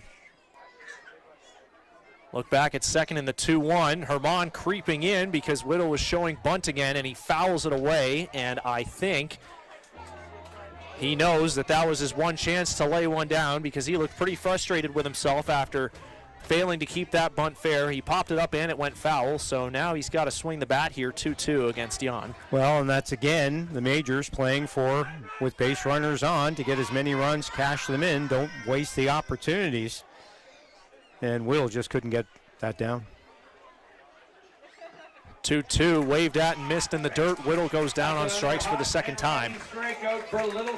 That is a big strikeout, no question about it. The third baseman, number 28. Jan needed one there, so now he's a double play away from getting out of this. David Dreyers is going to step in now, the third baseman, hitting .231 this year. Dreyers grounded out to first in the second inning, his only at bat so far. 5 Ks on the board now for Jan. And he continues to rack up those strikeouts. First pitch right over the middle to Dreyers. See what the runners are doing here. Bottom of the order again. Runners at first and second, and the Majors have been aggressive in terms of when they've had base runners on to try to move them over, whether hit and run or stolen bases. That ball gets away from McGill, and they're going to advance now. And that is going to be costly for the Cardinals. A wild pitch there from Hector Jan. You can see he's frustrated with himself. So that takes the double play out of the order now, and all Dreyers has to do is get one in the air or hit one past the infield. His job just got a little bit easier. Yeah, I was way outside. No way McGill was going to be able to get at that one. So key moment in this ball game now. Cardinals bring the infield in, and again, here we are in the 4th inning. You're bringing the infield in. This is where you know runs are at a premium. That ball's hit foul by Dreyers. So Jan is now back ahead, and there's been a lot of times here in the early going where a strikeout is kind of the best case scenario for Hector Jan. And boy, would a strikeout not be great here too. The 1-2 hit on the ground. Feliz smothers it, looks the runners back to the bag and throws Dreyers out at first. What a play. Great play by Feliz to have the presence of mind to stay with that ball. It was hard hit, make a, scoop it up, and then not just automatically throw it over to first, but take his time, make sure that both runners were staying put, and make it still had lots of time to get the out at first. And again, there's the benefit of putting the runners in a situation like that. You would not see in most games in the 4th inning of a 1-0 game the infield playing in. But when Payano is a starting pitcher against you, you got to stop those runs from scoring. So we talked about the Majors and their desire to take advantage of every base runner. Hamilton, from the defensive aspect, says, we can't allow any more runs against this guy. It's going to be tough enough to score 1, never mind a couple. First pitch up high to the catcher, Jaden Babiak. So The Majors' usual catcher, Eduardo Diolio, is not in the starting lineup or listed on the lineup card today, so Babiak steps in there. 1-0 is in there for strike one. We saw Babiak catch for a couple innings after the score got out of hand. The last time the Majors were here, they lifted Diolio and had Babiak catch the final few innings of that contest. The 1-1, nice block by McGill, keeps that one in front of him. That would have been trouble had it gotten away. Would have been a run for sure. That ball was way in the dirt, and nice defensive work by McGill, who's just been a great story this year for the Cardinals. Jan upping his tempo here, working quickly as Babiak fouls that one back for strike two. All right, so it's only the top of the fourth inning. It's only 1-0, but you get the sense this is a huge moment in this ball game. Jan can complete this and get the strikeout and get out of this inning without any further damage. It'd be huge, obviously. 2-2 up high. Babiak kind of dropped his shoulder, but definitely didn't start to commit to a swing at all. And boy, with first base open, the runners aren't going to be off on the pitch, but the ante just keeps on ticking up here for Jan. 3-2, swing and a miss, strike three, and he's out of it. So the weenie man of the game strikes out. That'll be half off hot dogs over at concession stands for the remainder of the inning. And Jan Tightrope's out of danger again. He can't keep the Majors off the scoreboard this time as a run scores on the infield hit by Jarrett Burney. But the fact that that's all that happened, the Cardinals have got to take that as a blessing. They are going to come up here, top of the order, due up in the bottom of the fourth. Second time through against Victor Payano, looking for better fortunes this time. But that is pretty big to get out of that inning with just one run allowed, Raj. Half-price hot dogs at the concession stand. I'll see you in a couple of minutes if that's the case for the rest of that inning. My goodness, good deal. Part of the fun of baseball here at Bernie Arbor Stadium. And speaking of that, there are lots of home games left. 11 after today, to be exact. Shows you how, with the postponements and the long schedule, that how many chances you've still got to come and see Hamilton Cardinals baseball. And the next time will be on Friday night. The Kitchener Panthers are the visitors. It's Goldman's Appliance Night. Some great prizes up for grabs that night. 7:35, usual first pitch time on Friday. Chatham-Kent Barnstormers are waiting for the Cardinals. They'll be in Chatham on Tuesday, so that's their next game period. And next Sunday, a week from today, the Welland Jackfish come to town, 6:05. That's always a tough task, of course. Welland, one of the best teams in the league. And that's another thing about this schedule, Matt. The Cardinals still have a lot of games left with Barrie and Welland on the schedule. This is not going to be an easy task, working their way into one of the top three spots. So every time you're playing London, Barrie, Welland, the teams you're chasing, they are big games. And I keep saying that, but it's the truth. We're only halfway through the season. These are the games you really need to win. Yeah, you absolutely do. And stretches like that build character for sure. The Cardinals are going to learn a lot about themselves. Guelph Royals are a team you can't take lightly either. Hamilton is 0-3 against the Royals this season. They have 2 one-run losses against Guelph. All 3 of those games have been decided in the 8th inning or later. So it doesn't get any easier the more you look ahead. And you said it, there's a lot of home games left, a lot of chances to come out and see the Cardinals at Bernie Arbor if you haven't already. All the Sunday home games, it feels like they're kind of backloaded this year. I believe we have 3 consecutive Sunday home games in the last 3 weeks of the regular season. If, in case you missed the announcement on Friday night, that game against Barrie was postponed and will be made up on Tuesday, August 18th. So we're going to have another weeknight game here at Bernie Arbor, and the Cardinals are also going to be home on the Monday holiday there, the civic holiday in August. That's going to be a 4:05 home contest against the Guelph Royals that day, I believe. So lots of action still to come here at Bernie Arbor. 6 Fridays, the Monday, the Tuesday, as you mentioned, and the rest on Sunday. So get your tickets on the Hamilton Cardinals website. Tyler Duncan is in there to face Victor Payano here in the bottom of the 4th. Duncan struck out his first time up. Takes that breaking ball outside. It's 1-0. And Duncan looking for some home run swing here in the regular season. Hits that one hard up the alley in left center. That one splits the outfielders. Duncan thinking 2 on this one, and it is a leadoff double to start the 4th inning. Beautiful swing by Duncan, and the Cardinals have their first hit of the afternoon. Well, you know, you got to show patience against a pitcher like Payano, but sometimes the best pitch you're going to see is one of the first pitches you'll see in the count, and Duncan was all over that fastball, drilling it in. Center fielder tossed it over the left fielder, and he made the throw in, but there was no way they were catching Duncan. He said was thinking double right out of the batter's box. First, not the first base runner, but the first base hit of the game, and the first extra base hit of this game. So now the Cardinals down by 1, with runner at second, nobody out. Just like that, the best opportunity that they've had in the early going here. Brandon Nickel will step in now with Duncan on second and nobody out. And he's showing bunt right away and gets it down. It's a pretty good one. Dreyers at third makes the play and throws him out, but the sacrifice is successful. Duncan over to third now with one away for Darlene Herman, one of the best bat-on-ball guys on this roster. And you can see the blueprint here this inning after that leadoff double by Duncan.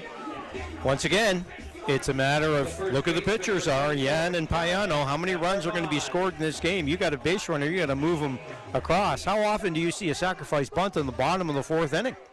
When Payano's pitching, probably a lot if he has a base runner on, to be honest with you. And that's exactly the strategy here, and we'll see if Herman can find a way to cash Duncan here and tie this game. First pitch to Herman, bounced foul. Payano went with the breaking ball there, and Herman was early on it. You know, I'm not going to question the strategy on that one, because I've been saying all afternoon that I think runs are going to be a premium. You have to do everything to score the runs. But, boy, when you got the top 3 hitters in the order, though, and you got runner at second, nobody out, bottom of the 4th, that's early to be sacrificing? No? Yes? You could argue.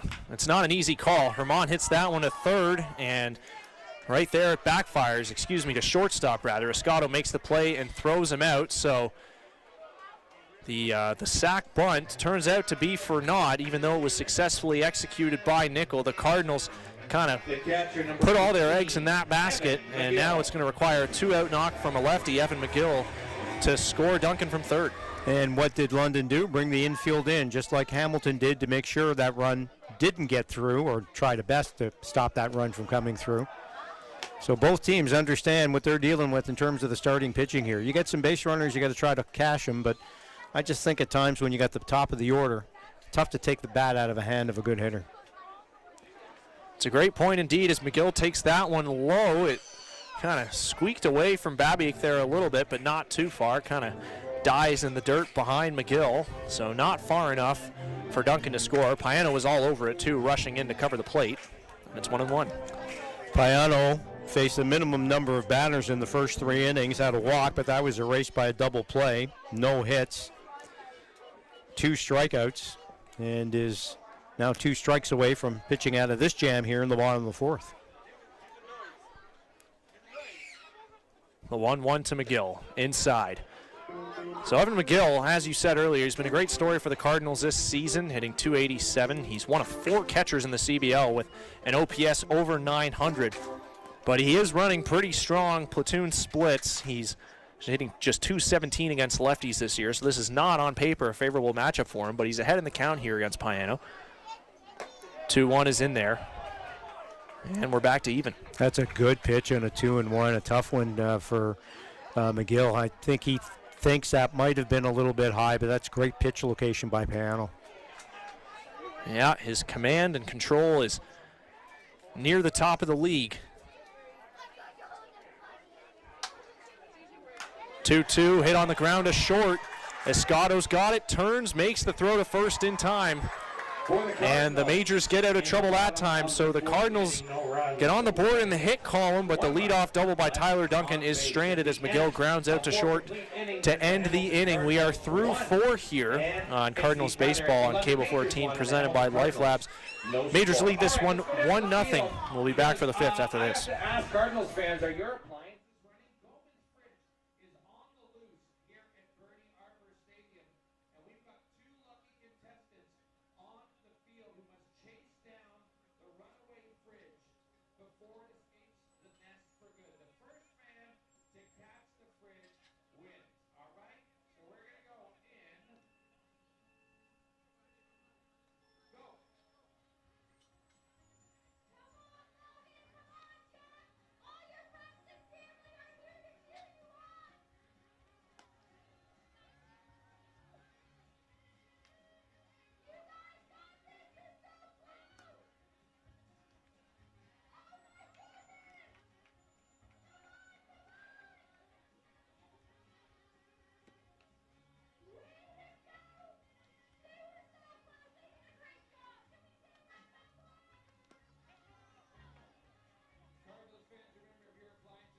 Great prize growing today. It's already at Time for the 5th inning here at Bernie Arbour Memorial Stadium. The Majors lead the Cardinals 1-0 through 4. You are watching Sunday afternoon Cardinals baseball on Cable 14, presented by Lifelabs. Matt Creeley, Roger Lajoie with you. Glad you could join us this afternoon. It's been a tightly contested ball game so far. The Majors holding the slimmest of margins over the Cardinals right now, and their top of the order is going to come up for the 3rd time today. Michael Escato steps in against Hector Yan and takes the first pitch way outside. So Yan, Raj is back out there for the 5th inning. He's thrown 81 pitches now after that ball to Escato.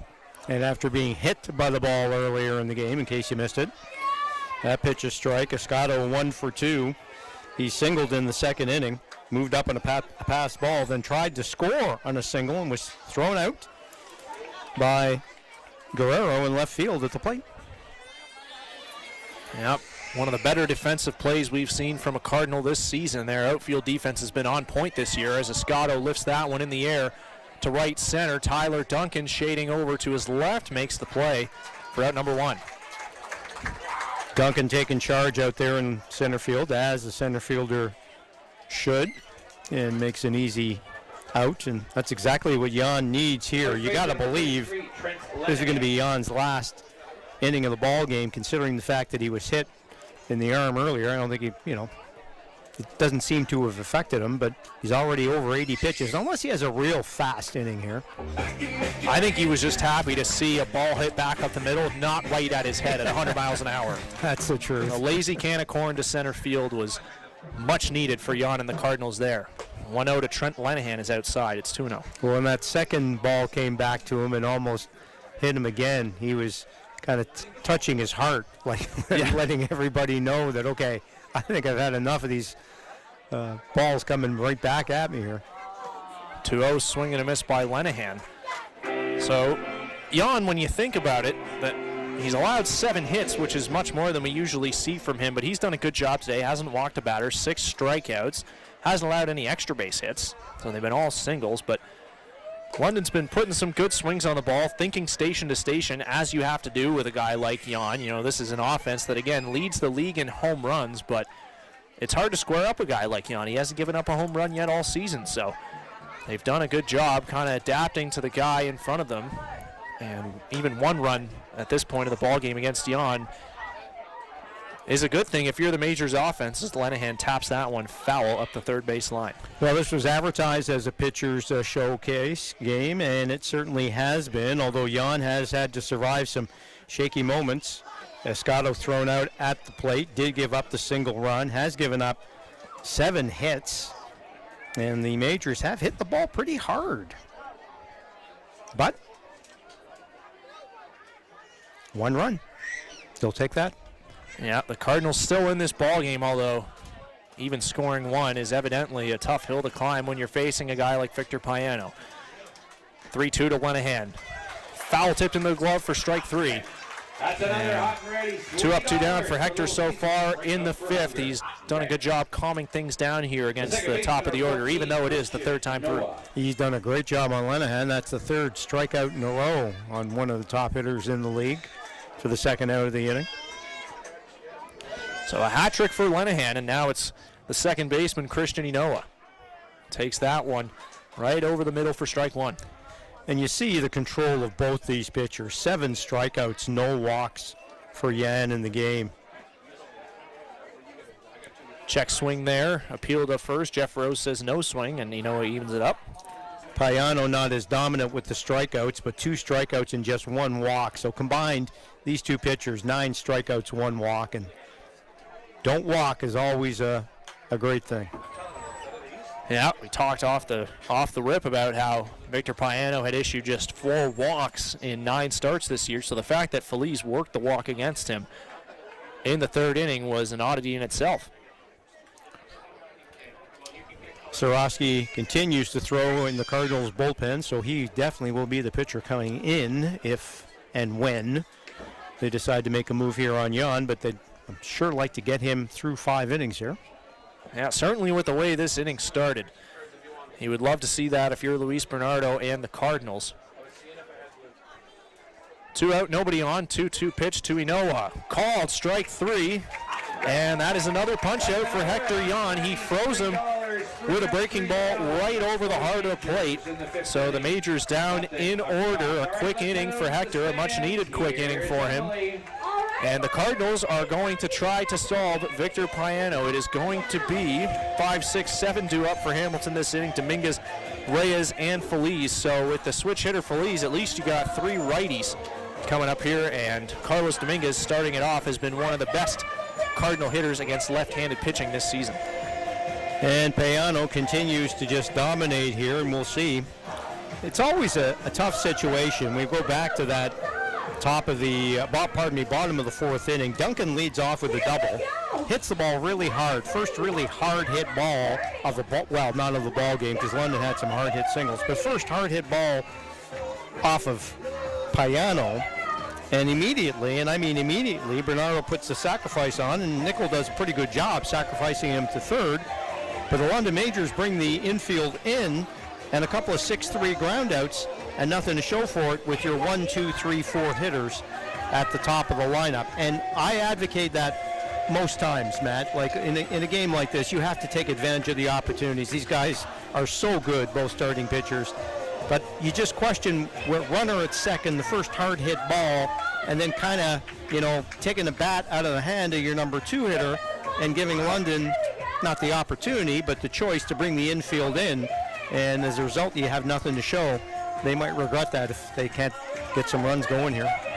Yeah, there's certainly a lot of ways you could look at it. I think a lot of it was the faith that they have in Darlene Herman, who's probably the best bat-to-ball guy on the team. He leads the team in RBIs. He's come up in that situation, man on third, less than 2 out, so many times, and it feels like every single time he delivers at least a sacrifice fly. That's honestly the first time I can think of Herman coming up in that spot and not driving in a run this season. But Brandon Nickel has fantastic numbers against lefty pitching this season, and it is always a tough thing when you got to consider taking the bat out of the hands of your number 2 hitter, who's been crushing lefties this year. First pitch to Carlos Dominguez is rocketed into the parking lot, foul down the left field line.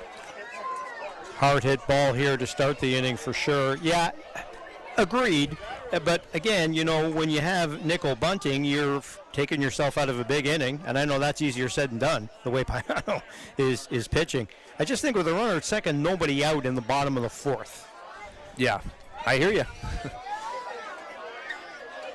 But as we can see, Payano's not going to give you very much. So yes, and you're right about Herman's ability to score that run, but you're playing for 1 run pretty early in a game is what I'm saying.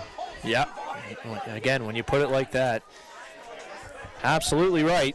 Carlos Dominguez now got a 1-1 count on his hands against Payano. Takes that breaking ball down. Dominguez, along with Nickel, is the other guy who's really crushed lefties. Both of them hitting .429 against lefty pitching this year. Dominguez has an OPS up near 1,200 against southpaws. He has always hit lefty pitching well, it seems, ever since he's come into this league. And that's big if you're facing the London Majors. They got 3 really good lefty starters in their rotation. 2-1, takes a breaking ball for strike 2. Showed bunt there, too. Since we were talking about bunting, that's not a bad strategy if you can get one down, because look how deep, first of all, third baseman and the shortstop are playing, and maybe that's all you're going to get off this guy today. 2-2 to Dominguez, fouled away, and no doubt prior history playing into that too. Luis Bernardo, in one of his first games as manager last year, the Majors and Payano were in town. This was the start where Victor struck out 13 Cardinals but still lost. Dominguez had 2 bunt singles against him that game. So that's something that the Cardinals have identified they can do off Victor Payano, and Dominguez loves to bunt, he loves to run, but again, 2 strike count, he's not doing it here. Instead, he flares this one to left center, but Bernie's going to run it down and make the catch.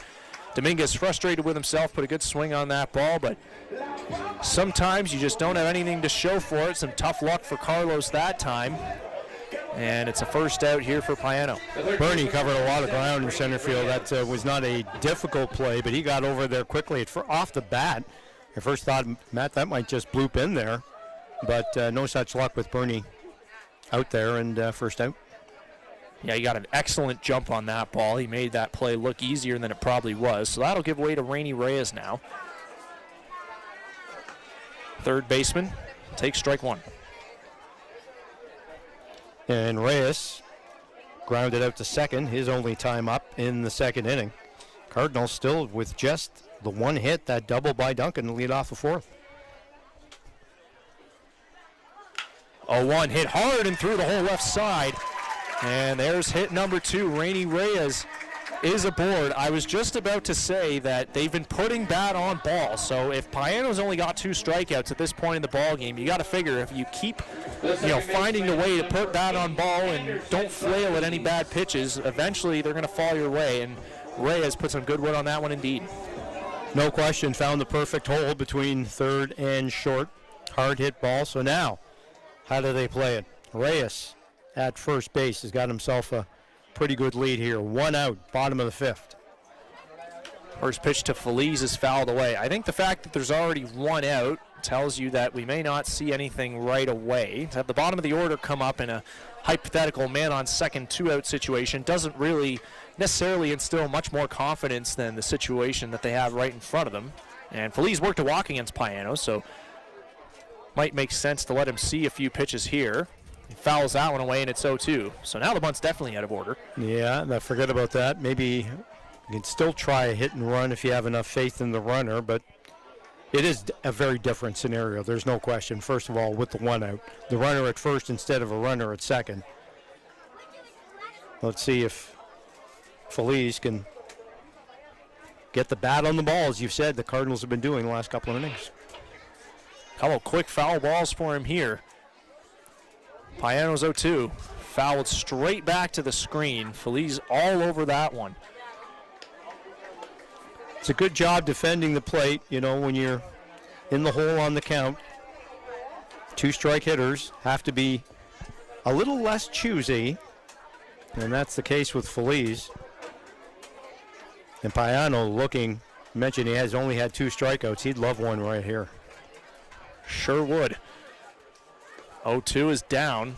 Feliz doing a nice job not fishing at that breaking ball there. We've seen Payano throw it a lot to both sides of the plate in all counts. He relies on it.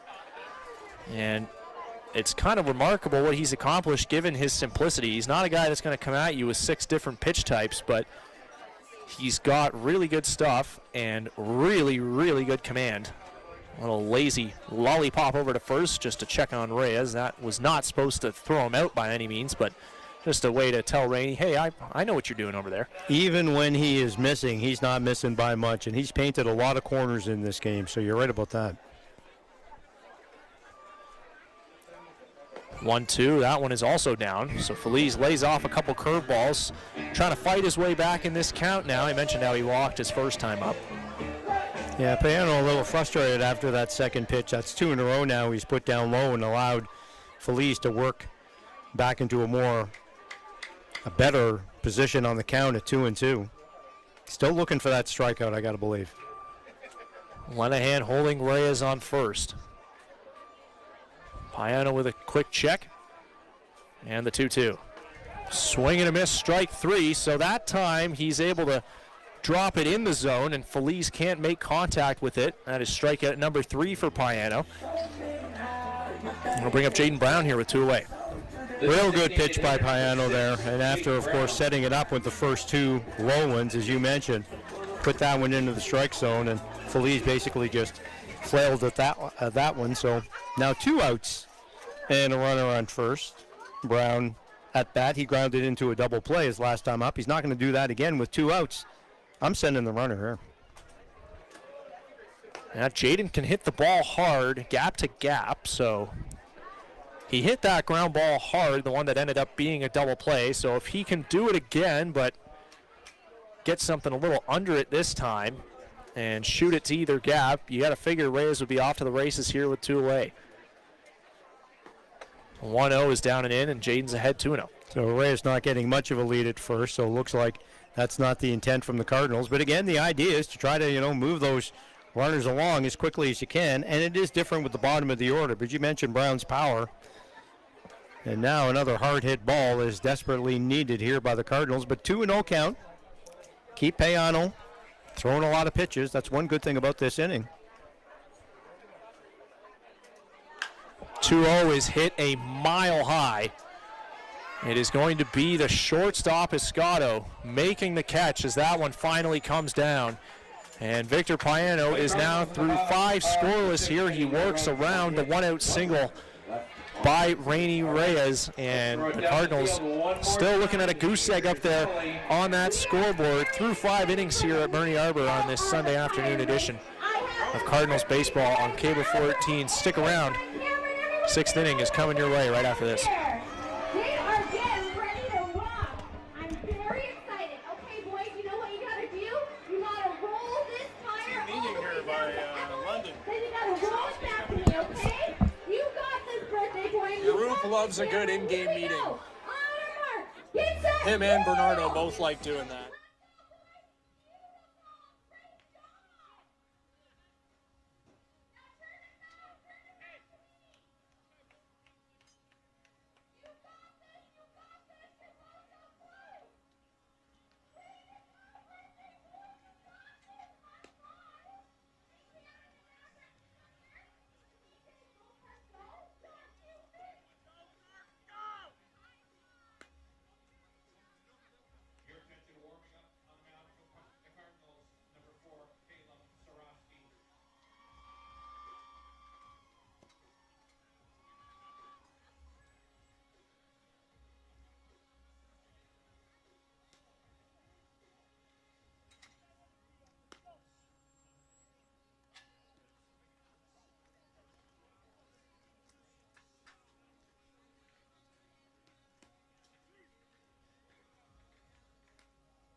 Sixth inning action coming your way here at Bernie Arbor is the Cardinals and the London Majors on Cable 14, presented by Lifelabs. I'm Matt Creeley alongside Roger Lajoie. So glad you could join us. 1-0 London continues to be your score. It is a new pitcher into the game for the Hamilton Cardinals. Right-handed reliever Caleb Sorosky is on in relief of Hector Yan, whose day is done after 5 innings of 1-run ball. He struck out 8, walked none, allowed 7 hits, all singles. Sorosky fires in a first pitch strike there to Starling Joseph. And Sorosky pitching for the first time since Tuesday night in Guelph. He took the loss that game. He gave up 2 runs in the bottom of the 8th as Guelph came back to beat the Cardinals yet again 6-5, although a couple weakly hit ground balls just got through the infield. Some more tough batted ball luck for Caleb, as has kind of been the theme all season. He leads the Cardinals with 11 appearances this season. He's got a 6.35 ERA, 20 strikeouts to 3 walks. A very useful guy in the bullpen for the Cardinals, especially considering, as we talked about off the top of the broadcast, Matt, 25 games in 42 days, whatever that figure is, to finish off this season. He's going to get a lot of work. He's had 11 appearances already. We're going to see a lot more of him. Joseph 1 for 2. He singled and scored the game's lone run in the 4th inning. That he did. So Sorosky facing a guy he briefly shared a clubhouse with for a couple weeks at the outset of the season. Sorosky's kind of got that low 3/4, kind of sidewinding delivery. 4-seam, slider, cutter, change-up, weak flare over to first. Herman catches that one. And if it sounds like there are a lot of Sorosky fans in the building tonight, The right fielder, because there are, Sorosky has got a lot of family members here in the grandstand. His grandparents threw out the ceremonial first pitch today. They're active members in the Hamilton slow pitch community, and today is their 50th wedding anniversary. It's just great stuff to see. They are at every single game. Every Cardinals game I've seen on the road, his grandparents have been there too. Just wonderful to see how many Soroskis are always out here in full force whenever the Cardinals are playing. What a special day for them. Heartiest congratulations. That ball is lined to left. Guerrero, a diving attempt. He can't get it, and it's by him and all the way to the wall. And Tucker Zdunek has his 3rd hit of the ball game into second with a 1-out double. First extra base hit of the game for the Majors, and tough play there. And don't blame Guerrero for trying to make the play there. It looked like he had a shot on it. It would have been a spectacular catch. Ball rolled past him, and actually, good thing to keep the runner at second base.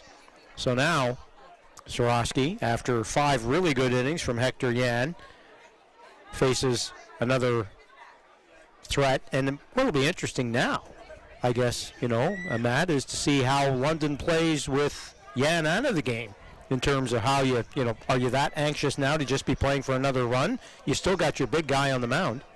I doubt they are, and Swarovski and Jan, different pitchers, just purely from a stylistic standpoint. Jan's got a ton of swing and miss stuff, some of the best in the league. Swarovski doesn't throw as hard. He's coming at you from the other side. He's not going to strike out as many guys, although he could probably get you out in a wider variety of different ways. As that one hit on the ground hard, Feliz with a nice forehand play on that one on a couple hops, throws out Bernie.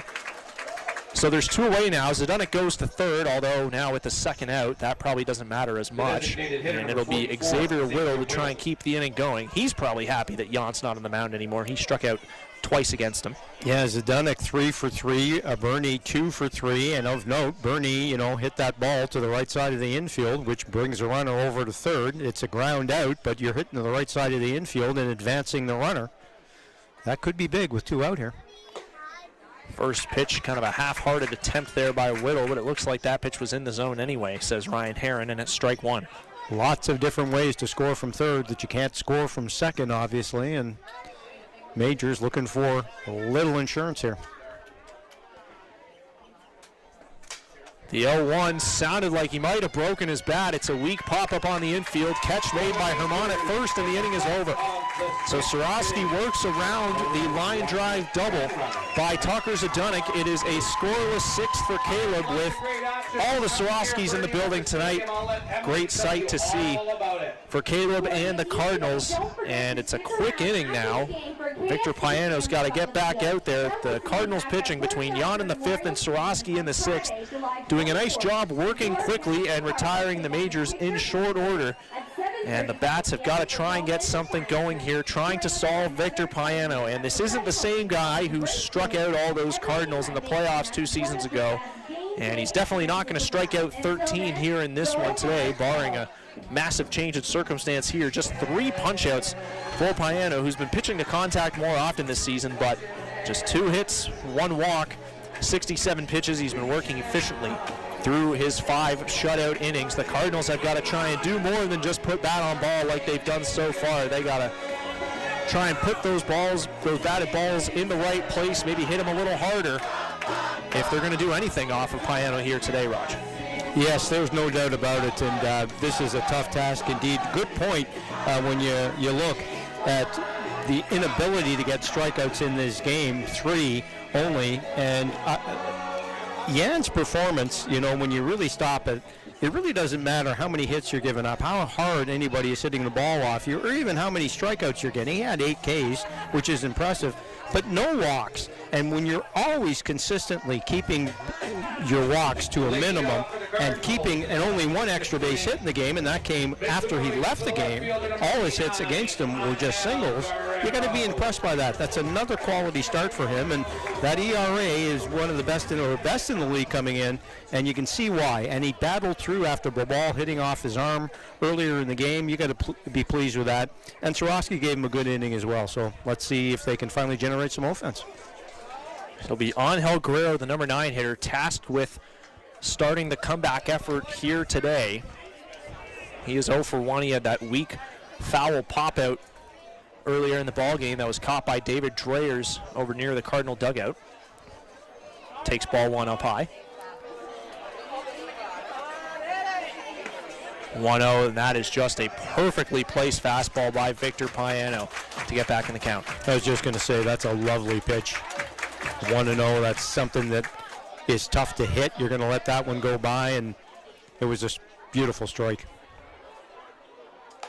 1-1, and that one is over the other half. Guerrero not too pleased with that call, but again, Payano in complete control over the outer half of the plate there, and lefty-lefty, if you can get a couple called strikes and freeze batters by locating a couple fastballs over the outer half, you're going to have a pretty good time. Out-of-town scoreboard, the Toronto Maple Leafs now lead the Barrie Baycats 12-5 in the bottom of the 7th. Grounded left side there. Escato plays it deep in the hole, and a beautiful throw to first to get Guerrero. That was a bullet.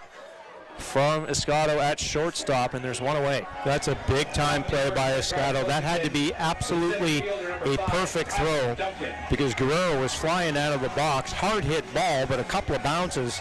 Took just a half a second to settle himself and fired that ball, and that is a big-time put-out. Well, you can see why Victor Payano is maybe keen to pitch without getting as many strikeouts here. If this is the defense he's going to get behind him. Escato has played a fantastic shortstop all afternoon. So now it'll be Duncan for the third time. He struck out and doubled. Takes the first pitch up and in. Well, now it's a case of trying to get some base runners off Payano in this inning. We'll keep an eye on his pitch count, and the London bullpen, just as I say that, starts tossing the ball around out there. 1-0, curveball. Big looping pitch from Payano there, but it is low. So Duncan's ahead 2-0. Roop Chanderdad has kind of always been one to keep the leash long for his starting pitchers. Payano, 8, I believe, either the most or second most innings in the league last season. He is content to let his pitchers keep going if they're dealing, and why wouldn't you if Payano's pitching like this? But like the Cardinals, they've got a lot of games coming up on the schedule, and Victor, his arm is going to be needed down the stretch here as they've got, again, a lot of canceled games. We mentioned the one in Barrie yesterday after the rain. So the rest of the season is top of mind for both coaching staffs here. 2-1 hit foul by Duncan. That one's going to get out of play just behind the Cardinal bullpen. Every baseball league says the same thing. You can never have enough pitching. And in the CBL this year with the condensed schedule and now with the cancellations that we've seen, boy, you can never have enough pitching this year. Going to be quite fascinating to see how managers handle the staffs here when you're playing 4 and sometimes 5 games in a week when it really gets condensed, and how long you're going to let starters go. 2-2 to Duncan is up high. Babiak can't squeeze it, and the count is full.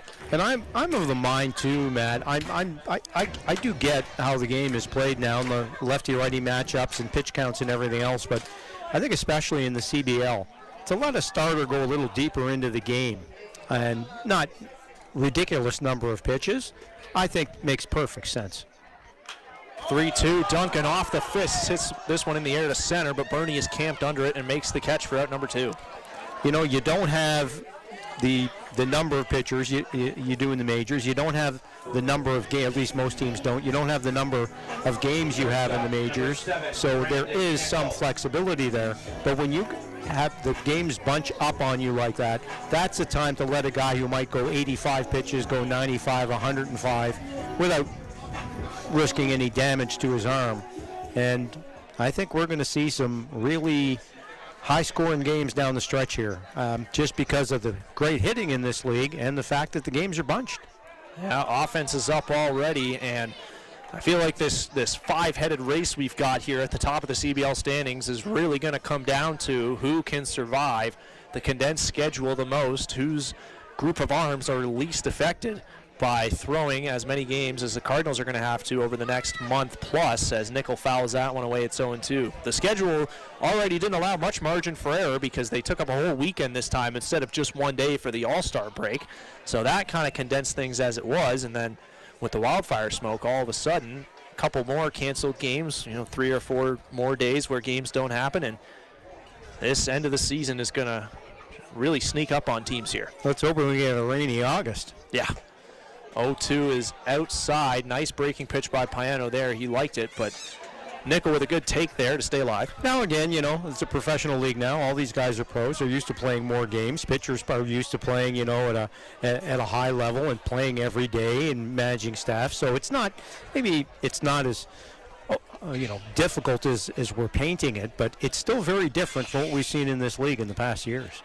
Absolutely it is. 1-2 is up high. So we have a pitcher new to the CBL warming up in the London bullpen. That is right-hander Luis Perez. He was signed at the start of the season, but paperwork issues prevented him from crossing into Canada until very recently. And Roop Chanderdat was definitely excited to have a big righty on his staff with the abundance of lefties in that London rotation, and this is a guy we might see eat a couple innings out of the bullpen this afternoon as Nickel takes strike 3 over the inner half, and he knew it. Victor Payano with a bit of a strut off the mound, and he deserves to the way he's pitching. We are through 6 here at Bernie Arbor. Your score is still 1-0 on Cardinals baseball on Cable 14, presented by Lifelabs. Matt Creeley and Roger Lajoie with you. 7th inning coming your way after this.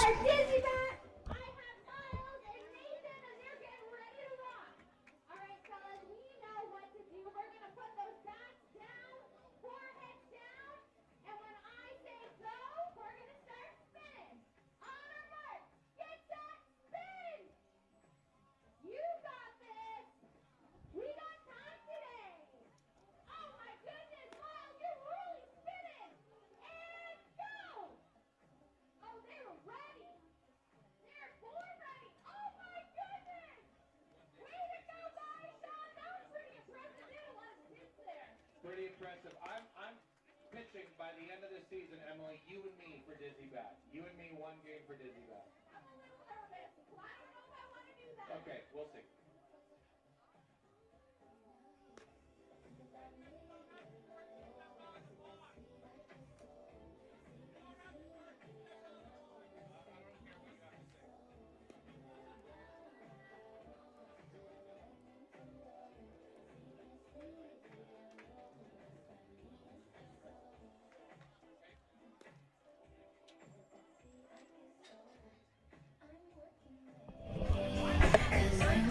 Time for the 7th inning here at Bernie Arbor Memorial Stadium. You're watching Cardinals baseball on Cable 14, presented by Lifelabs. I'm Matt Creeley. Roger Lajoie is beside me. It is a very close 1-0 ball game through the first 6 here.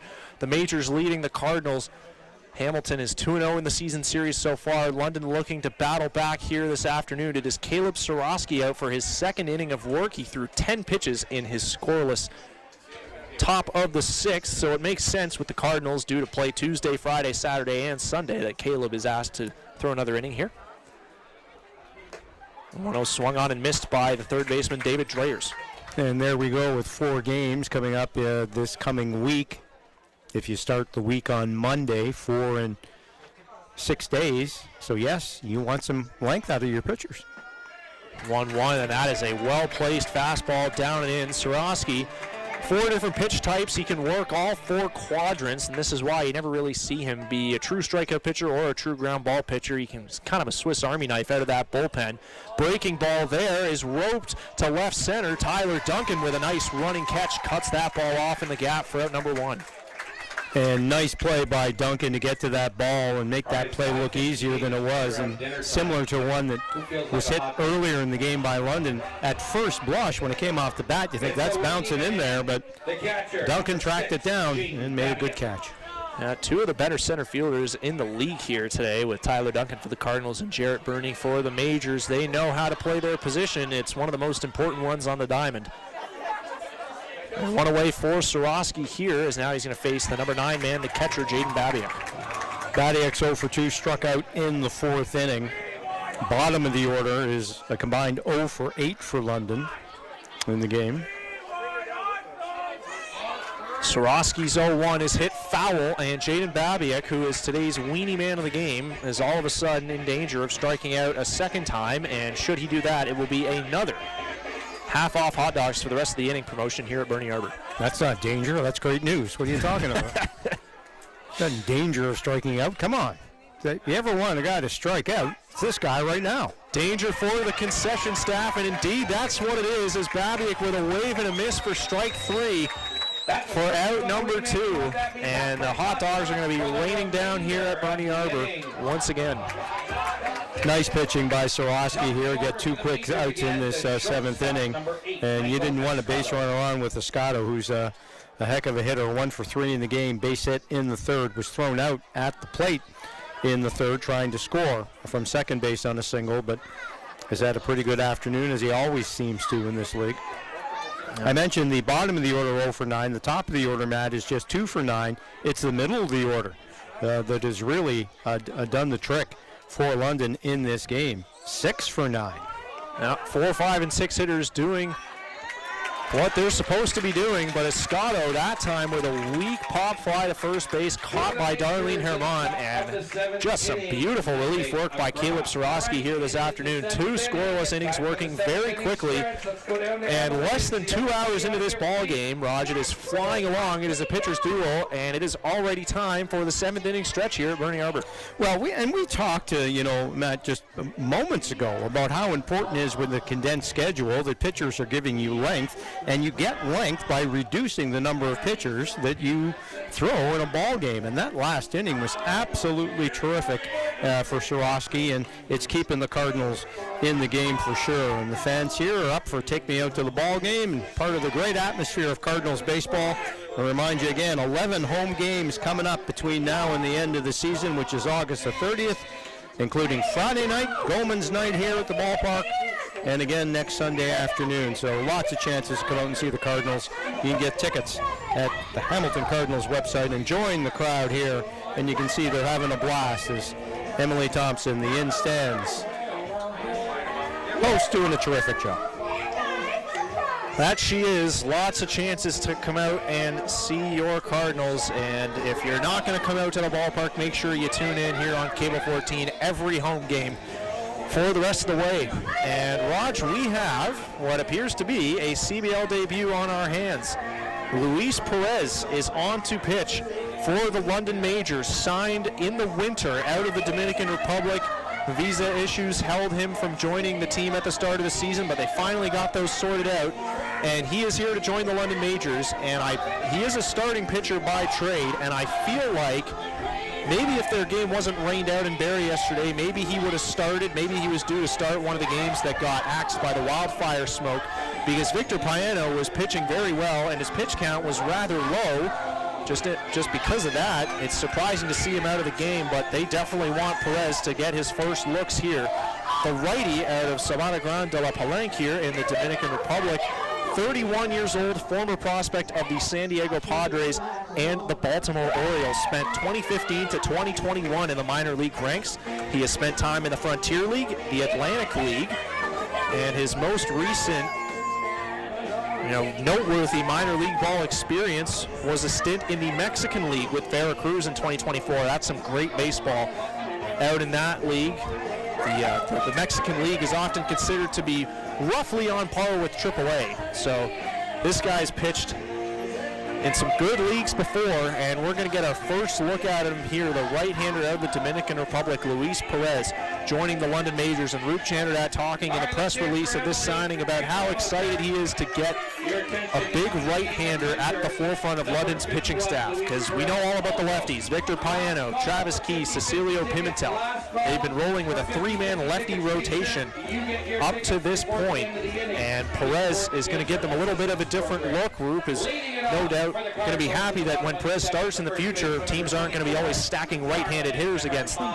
It gives opposing teams something to think about, and the Cardinals have 9 outs to play with here in this one, and they're going to try and come back here down 1-0 against Perez and the Majors. Well, this is a tough spot for a guy to make his league debut. 1-0, bottom of the 7th in a pitcher's battle. First pitch is a strike, but he comes highly regarded, and yes, I would think, looking at especially at the London bullpen in a 1-0 game, this is his game now as they turn it over to him. And yes, the cancellation of yesterday's game is probably why he's pitching today. And Paeno, by the way, 6 innings, shutout, 2 hits, 4 Ks, 1 walk. Great performance. We got a tie game. And Darlene Herman greets him with a solo home run. Boy, the Cardinals saw Victor Paeno leave this ball game, and their eyes light up.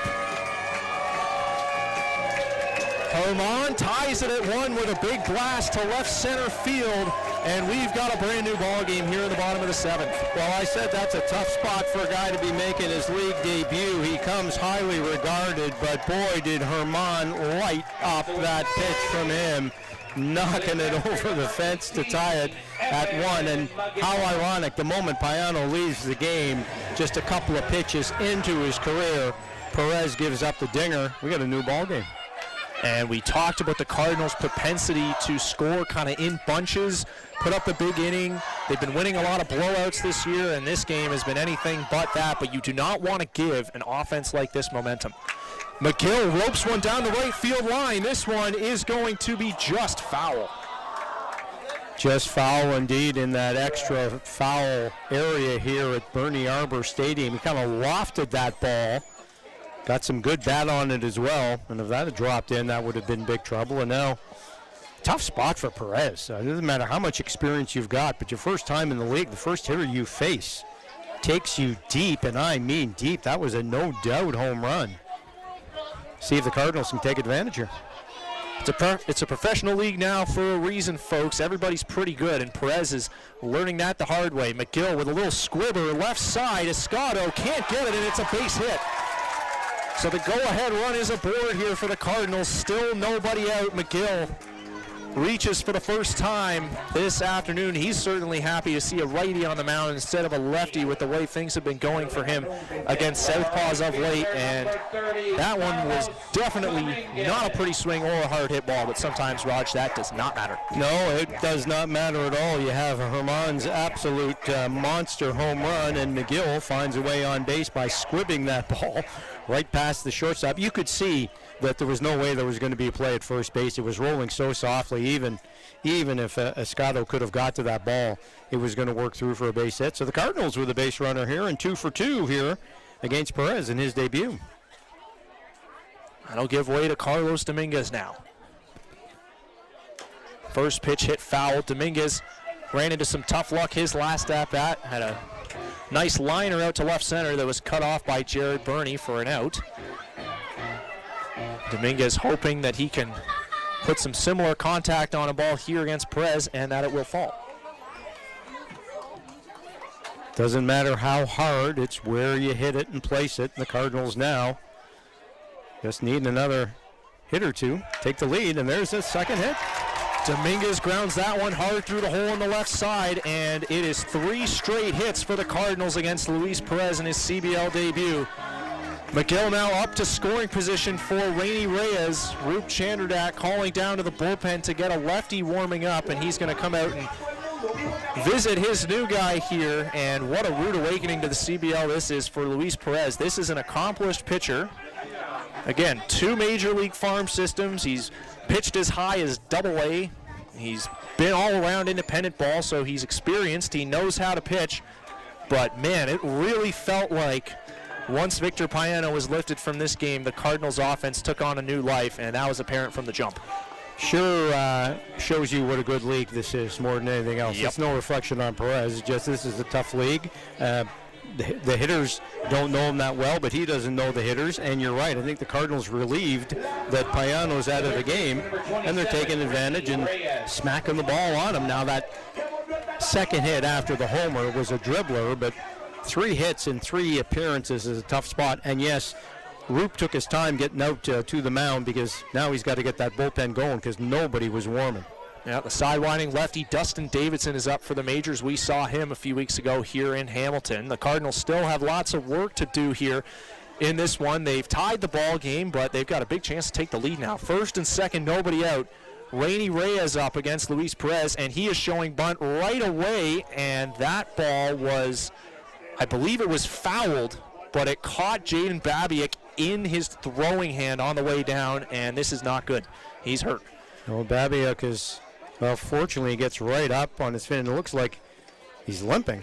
Oh. So, yes, it definitely was the foot, and trainer out to help him, but he just needs to walk it off. That's the only thing you can do when you take a ball like that, and he's a trooper because he's not even letting the trainer come close. He just wants to try walking it off, but boy, that looks sore. Yeah, my apologies. It looked like the way he held out his arm that it might have hit his hand there, but yeah, he hobbles around there, kind of gets some feeling back in that foot. He's going to be okay, and your daily reminder. So you want to be a catcher. Yeah, probably not. Fans were terrific the way they immediately gave him a nice round of applause, too. He is a trooper to shake that off, just discount the trainer, and back in we go here. Perez has some work to do. Yeah, Eduardo Diolio again not in the lineup or on the lineup card at all today for the majors, so we don't know why that is, but Babiak's services are needed here at catcher, so he's going to stay in the game. Reyes shows bunt again and gets it down right in front of the plate. Perez makes the play. The throw to first is in time. The sacrifice, though, with nobody out, moves the runners over to second and third now. So Anderson Feliz is going to step in with men on scoring position and one away. 2 men in scoring position, I should say.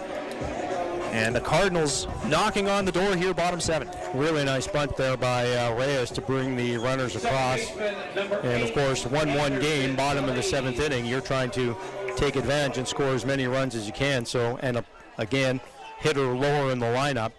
Nice bunt, well executed. And Perez had to make a good throw to first to get him. Now, that was a nice play by Perez. He had to come way in to get that one. And good job to stay within himself and execute that throw. Now he's got to focus on Feliz. Second and third, one away, tie ball game, bottom 7. First pitch is swung on and missed by Feliz for strike 1. Feliz swinging right through that one, maybe a little anxious there, trying to cash these runners. No surprise, London had their infield in the 4th inning when Hamilton had a runner at second base, so you know they're in now in a 1-1 ball game. Perez is 0-1. Hit on the ground, foul at first. Luis Bernardo and Anderson Feliz were deep in conversation during the mound visit. So there's definitely a plan here for Feliz that everybody kind of wants him to execute here, but after the swing and miss and then the foul ball, he's got to protect with 2 strikes. Yeah, as we mentioned, always tougher with 2 strikes to get done what you want to do. And that infield right on the green grass. Feliz struck out his last time. And he calls time here. Try and disrupt Luis Perez a little bit, maybe. You can tell these guys have played a pro-level baseball, and most of the leagues, not most of them, but some have had pitch clocks, because pitchers work really quickly, and batters are used to it. 0-2, strike 3 called over the outside corner. That's a nice pitch by Luis Perez. No way with the initial trajectory of that one that Feliz was going to be swinging the bat, and it bends back over the outside corner for strike 3. That is a great 2-strike pitch. As you said, when generally speaking a hitter's got to protect the plate, but that completely fooled Feliz. And now the infield will go back. And Perez, after a rough start to his CBL career, is one batter away from getting out of this with the game still tied. So for the second time this afternoon, the bunt does not get the Cardinals where they want to go. It'll be up to Jaden Brown to continue things this inning, and he takes strike 1. Well, Perez has himself a second life now. You can see he's much more confident there. That was a good first pitch as well for the strike. Yeah, he sure does. You know, again, Jaden can put a charge into a ball, and if he does here, it'd be one of the more pivotal hits of the season for the Cardinals. He's down 0-1 here. That offering is hit up the middle, and it's going to get through for a base hit in the center. 2 runs are going to score. Jaden Brown puts the Cardinals on top, 3-1. It's not how hard, it's where you hit him, and that's exactly what Brown did there. Finding a hole right up the middle. It was a pretty good pitch by Perez, but Brown put it in the perfect spot, took several bounces, made it through the infield. McGill easily scored, and Dominguez also right behind him. And just like that, Perez's first 3 hitters he faces in the CBL all come across to score, and the Cardinals here in the bottom of the 7th have the lead. What a moment that is for Jaden Brown. Angel Guerrero swings and misses at the first pitch. Brown in his first couple at-bats, he hit the ball hard probably both times, but one of them was right at the second baseman for a ground ball double play, and the other was right up the elevator shaft for an easy pop-out. And that time, he hit that one on the ground again. Probably killed a few worms, but it went right up the middle, and he hit it hard enough for it to carry all the way into center. He's going on this pitch, and it's way down and in, so it's going to be a stolen base. So now, if Guerrero can find some grass, it might be another run with Jaden's speed. Well, and with Jaden's speed, you got to know he's going to get a lead there and attempt to score on a single, because again, runs would have been at a premium here, but not so much since Perez came into the game. It has been a rocky first inning in this league for Luis Perez. Count 1-1 now on Guerrero.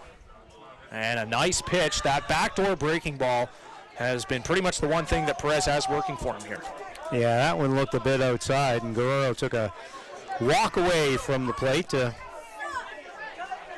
think about that one. Yeah, got to compose yourself.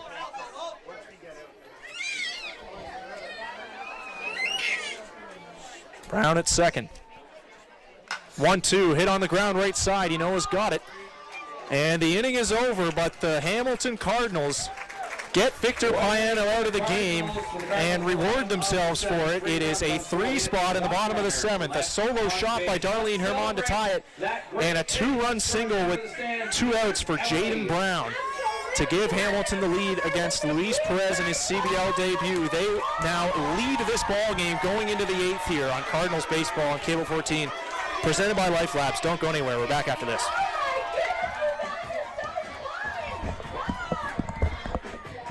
I know they got again.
Top of the 8th inning here at Bernie Arbor is Cardinals Baseball on Cable 14, presented by Lifelabs.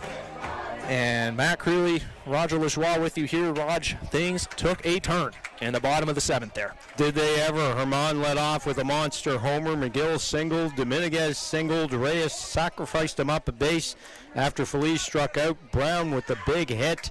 2-run single. And as a result, we got a 3-1 ball game.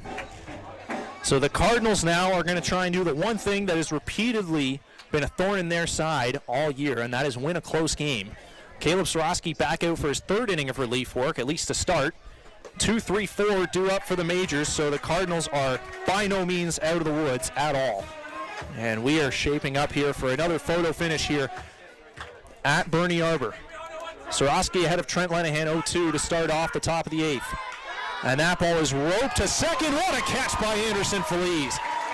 He climbs the ladder and goes up to get that ball for out number 1. Great play by Feliz, no question about it. That was a line shot, timed it perfectly, leaped up a couple of steps, and made a terrific catch, and that's a big first out on a hard hit ball here off Sorosky. Now, of course, Manager Bernardo has to determine how long Sorosky's going to go and how he's going to use the bullpen here to try to hold this lead. First pitch grounded to short by Inoa. Throw to first by Nickel is in time, and there's 2 away. 4 pitches, 2 outs for Sorosky.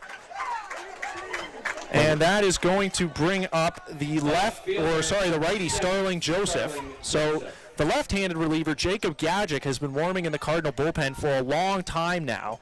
But with the righty Joseph due up, I think, they're going to let Sorosky try and complete his 3rd inning of relief work today. And if he can do that, boy, what a service that would be to this pitching staff, especially at this point in the season, staring down the schedule that the Cardinals are.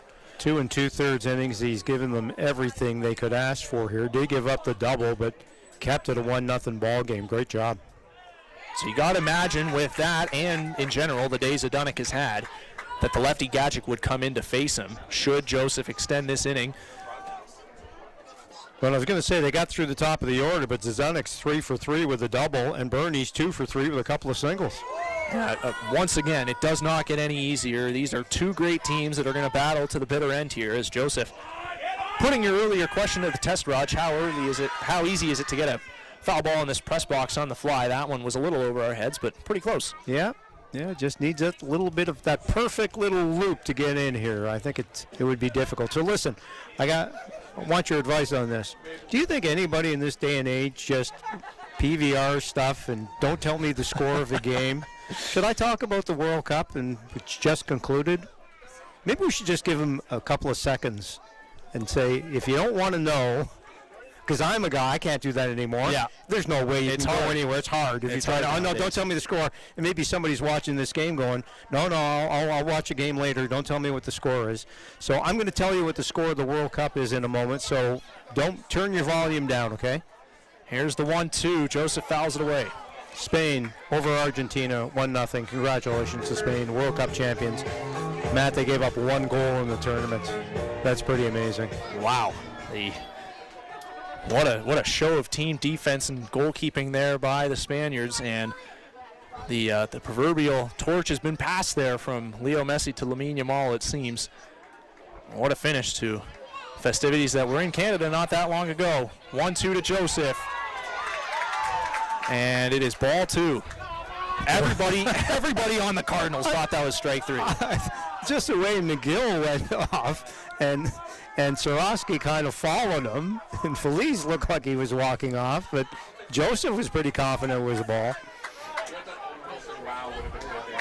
Well, we'll have to see the film after the game whether it was. Either way, it's 2-2 now to Joseph, who lives to see another day. The pitch from Swarovski. That one is definitely outside, and now it's full. So Joseph showing some poise here that a veteran would, just not letting that distract him, letting ball 3 go now. And Swarovski, you know, the chances of getting a good pitch here if you're Joseph are possible. He doesn't want any base runners on here, and this could be his last batter. The payoff. Swung on and missed, strike 3. Take a bow, Caleb Swarovski. 3 shutout innings of relief work this afternoon. The Cardinals lead at 3-1 going to the bottom of the 8th here. Fantastic stuff from Swarovski. He has been battling some tough batted ball luck all season. The Cardinals bullpen hasn't been in fine form the whole season, but a big hug from Luis Bernardo when he gets back to the dugout, and a deserving one at that, and a tip of the cap for the many Swarovskis that are in attendance here today. What a bounce back from Caleb after the loss last Tuesday at Guelph. Fantastic work from him today. With the grandparents celebrating their 50th anniversary in the ballpark, throwing out the first pitch. What a nice story for Caleb Swarovski indeed. 3 shutout innings, 1 hit, 2 strikeouts, and again, no walks. So 10 Ks, no walks for Hamilton pitching here between Yan and Swarovski so far. We're presuming that's Swarovski's last hitter of the game. The bullpen is still up and ready for the Cardinals, but yes, a perfect, not perfect, but a terrific performance. And outside of that double, no other base runners. So facing just 10 of the minimum 9 batters you can face. That is a great relief performance. And 30 pitches too. How about that? When you can scratch 3 innings of relief work across with just 30 pitches to your name, that's an average of 10 per inning. Swarovski was as efficient as it gets today. Just great work from him. The Cardinals definitely needed that.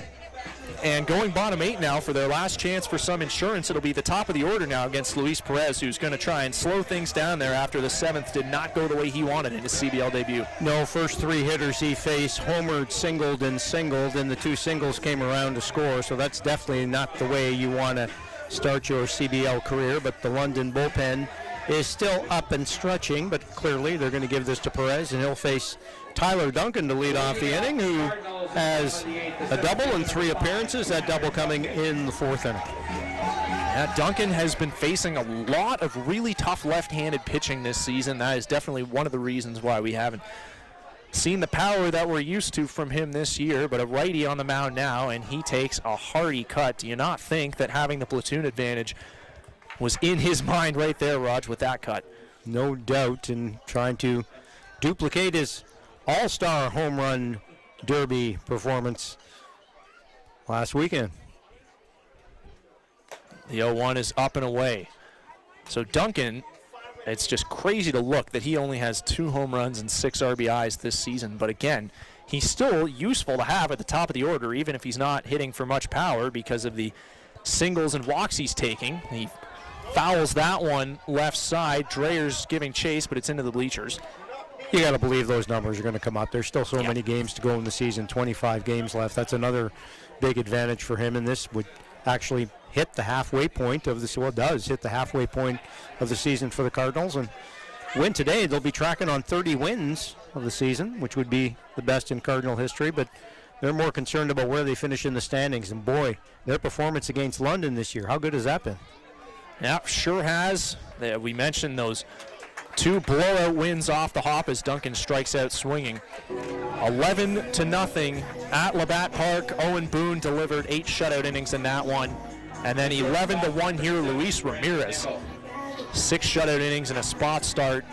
That was the Canada Day Eve game. And then here this afternoon, a tightly contested battle, 3-1. And again, it's going to come down to the very end here for both these two teams as Brandon Nickel swings and misses at a breaking pitch from Perez. So Majors lead the league in homers. They got a couple of guys with 9 homers, not to jinx it because there's still a 9th inning to come, but they have scored the grand total of 2 runs against the Hamilton Cardinals in 26 innings so far this season. That is pretty impressive pitching.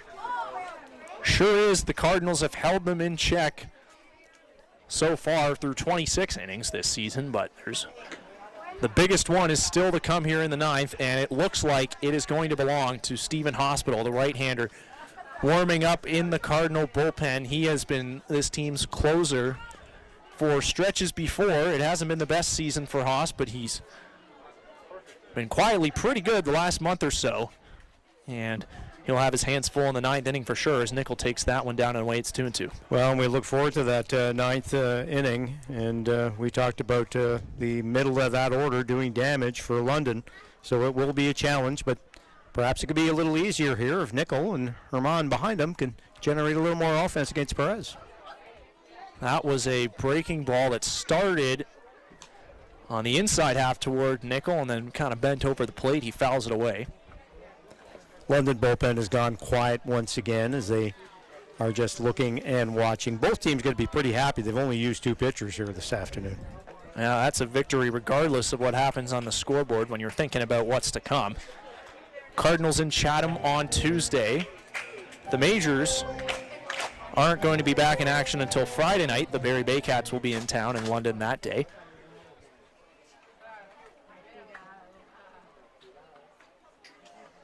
Full count offering coming into Nickel here. Foul ball again.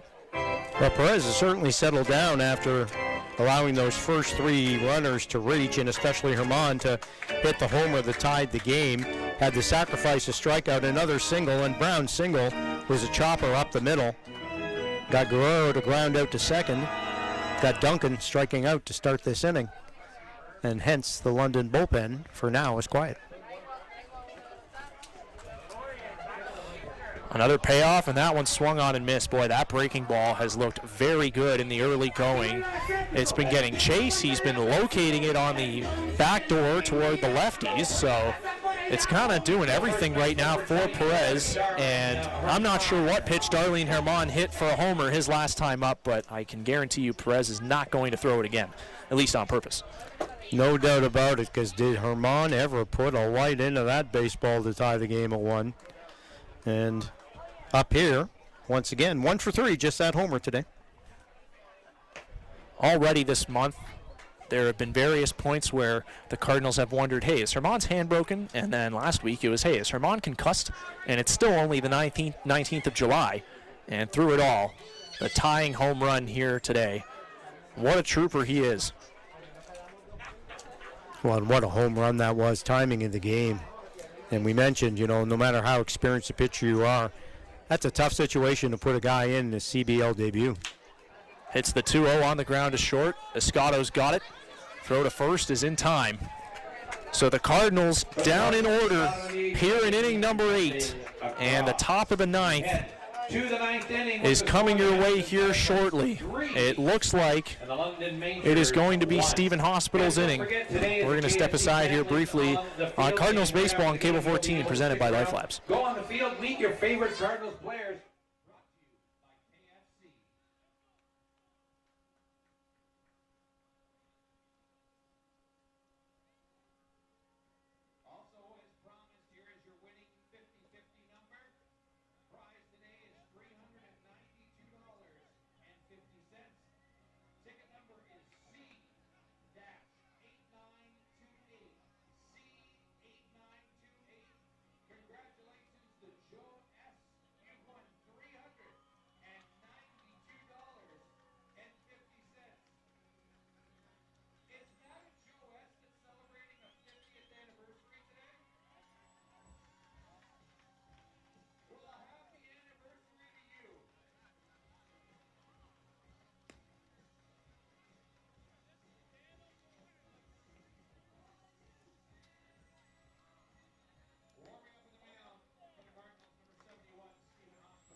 Ninth inning time here at Bernie Arbor Memorial Stadium. Thank you for tuning in this afternoon to Cardinals Baseball on Cable 14, presented by Lifelabs. I'm Matt Creeley alongside Roger Lajoie. Cardinals taking a 3-1 lead into the top of the ninth, and it is going to be Stephen Hospital on to try and get his second save of the season. It is 5-6-7, Zdunek, Bernie, Whittle due up for the majors in this ninth, Raj. And right off the hop, you got a tough customer in Zdunek. He has 3 hits in the ballgame already. Single, and double so far.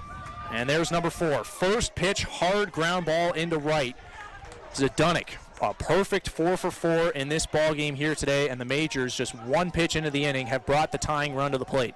We know the offensive capabilities of this London team, so it's going to be a challenge here for Stephen Hospital, who, as you said, has had some tough moments this season. Seems to have settled down recently, but this is a key save situation here. There's been some great pitching in this ball game.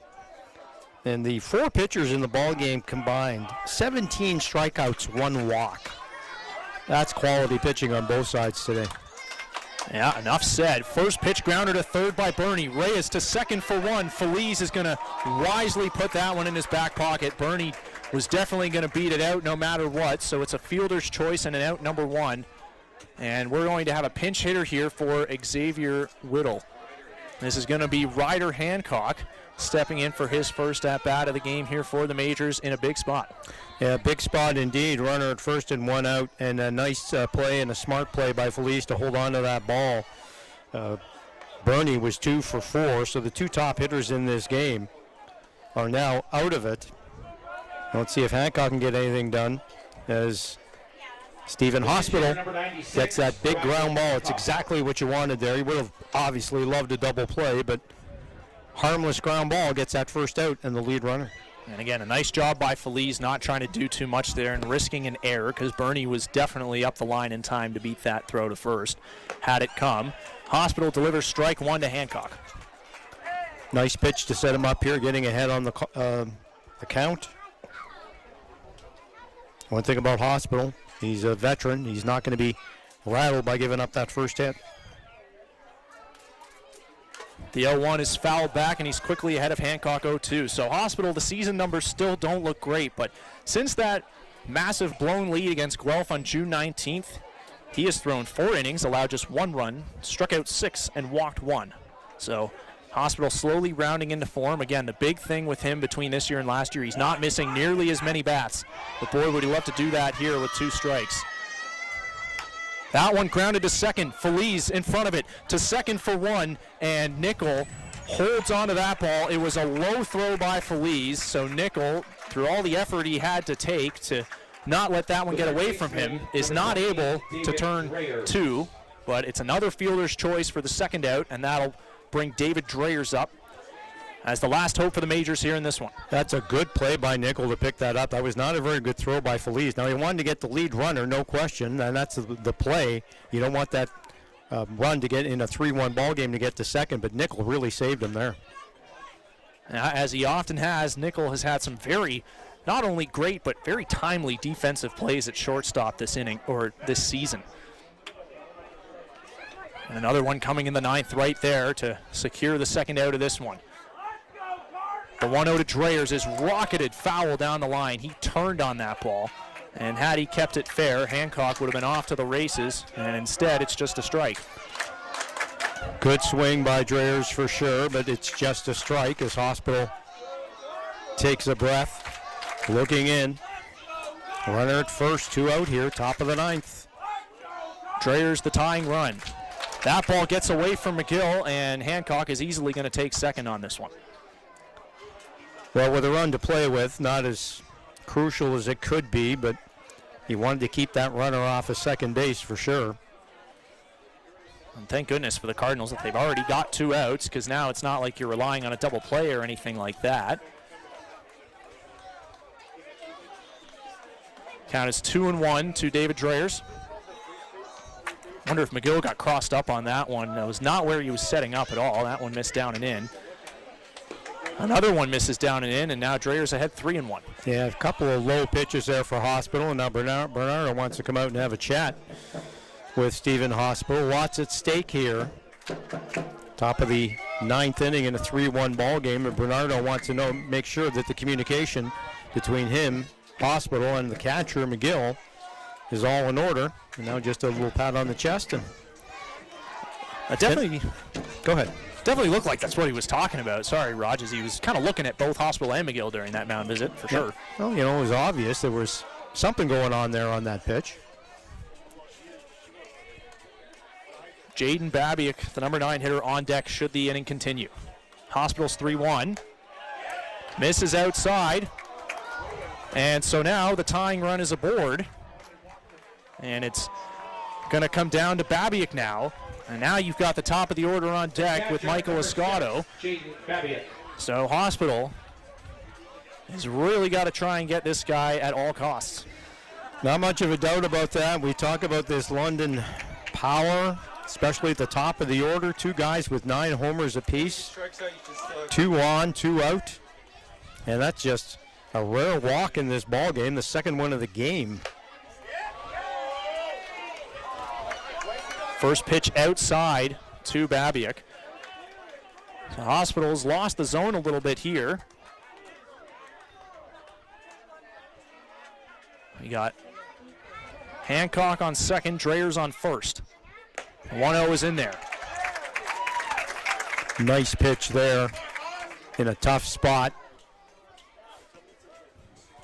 Of course, you want to be aggressive at the same time. You don't want an extra base hit here now that you've got 2 base runners on.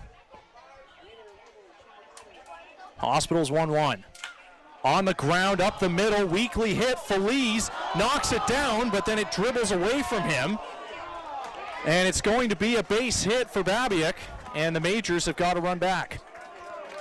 Well, we had Brown's hit that went up the middle that scored the 2 runs, so a little bit of maybe poetic justice there as London gets a similar kind of hit. Only 1 run scoring, fortunately for the Cardinals. But that brings in Hancock, RBI single, and now Escato at the top of the order with 2 on and 2 out here in a now very nervous top of the 9th.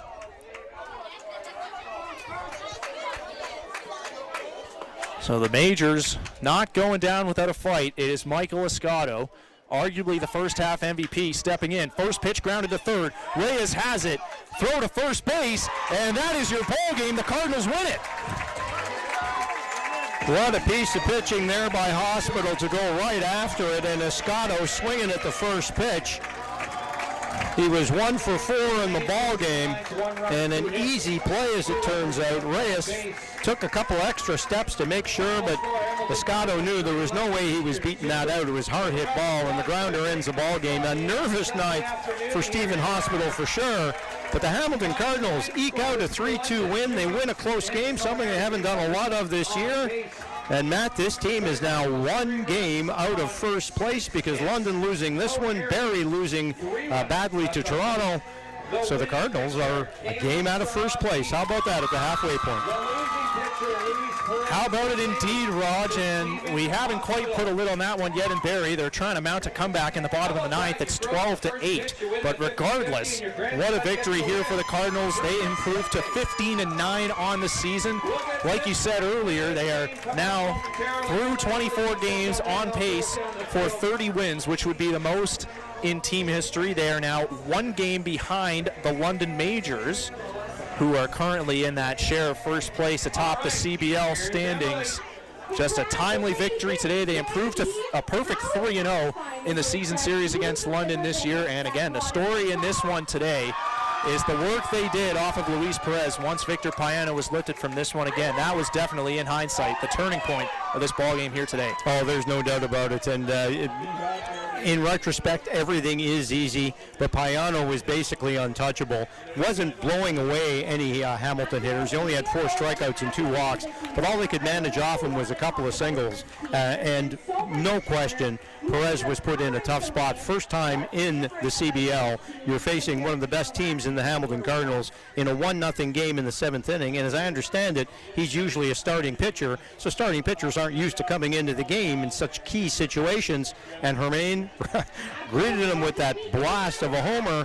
The other 2 hitters behind him, each with singles, and Hamilton mustered up another 2 runs, and that was enough. And they needed them all, as it turned out, because a nervous 9th inning, but they hang on to win 3-2, winning a close game against a team you're chasing up the standings. That's a huge win for the Cardinals this afternoon, and 15-9 halfway home. That's a pretty good record. We'll see what the second half has in store. Yeah, right on, and a fantastic way to resume the home slate after the All-Star break, indeed. So your final here in this one, Cardinals 3, Majors 2. The Majors with 10 hits and no errors. The Cardinals with 6 hits, also no errors. Caleb Soroski is your winner after 3 shutout innings of relief. He struck out 2 and allowed 1 hit. What a day for the Soroski family this was today. Luis Perez charged with the loss, giving up 3 runs in the final 2 innings here. They all came in the bottom of the 7th.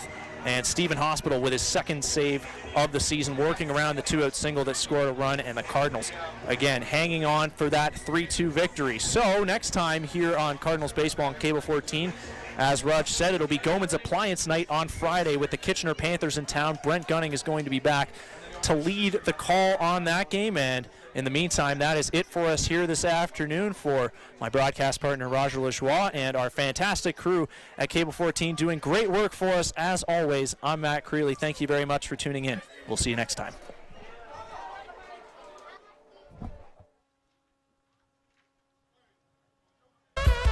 Lou, Dr. Dave Lysette. Oh, are you, brother? Thanks for coming. I've been so looking forward to sitting down and having this conversation with you. A skateboard, got brilliance unleashed, vibrant cityscape, one of these altar forests, which is nice.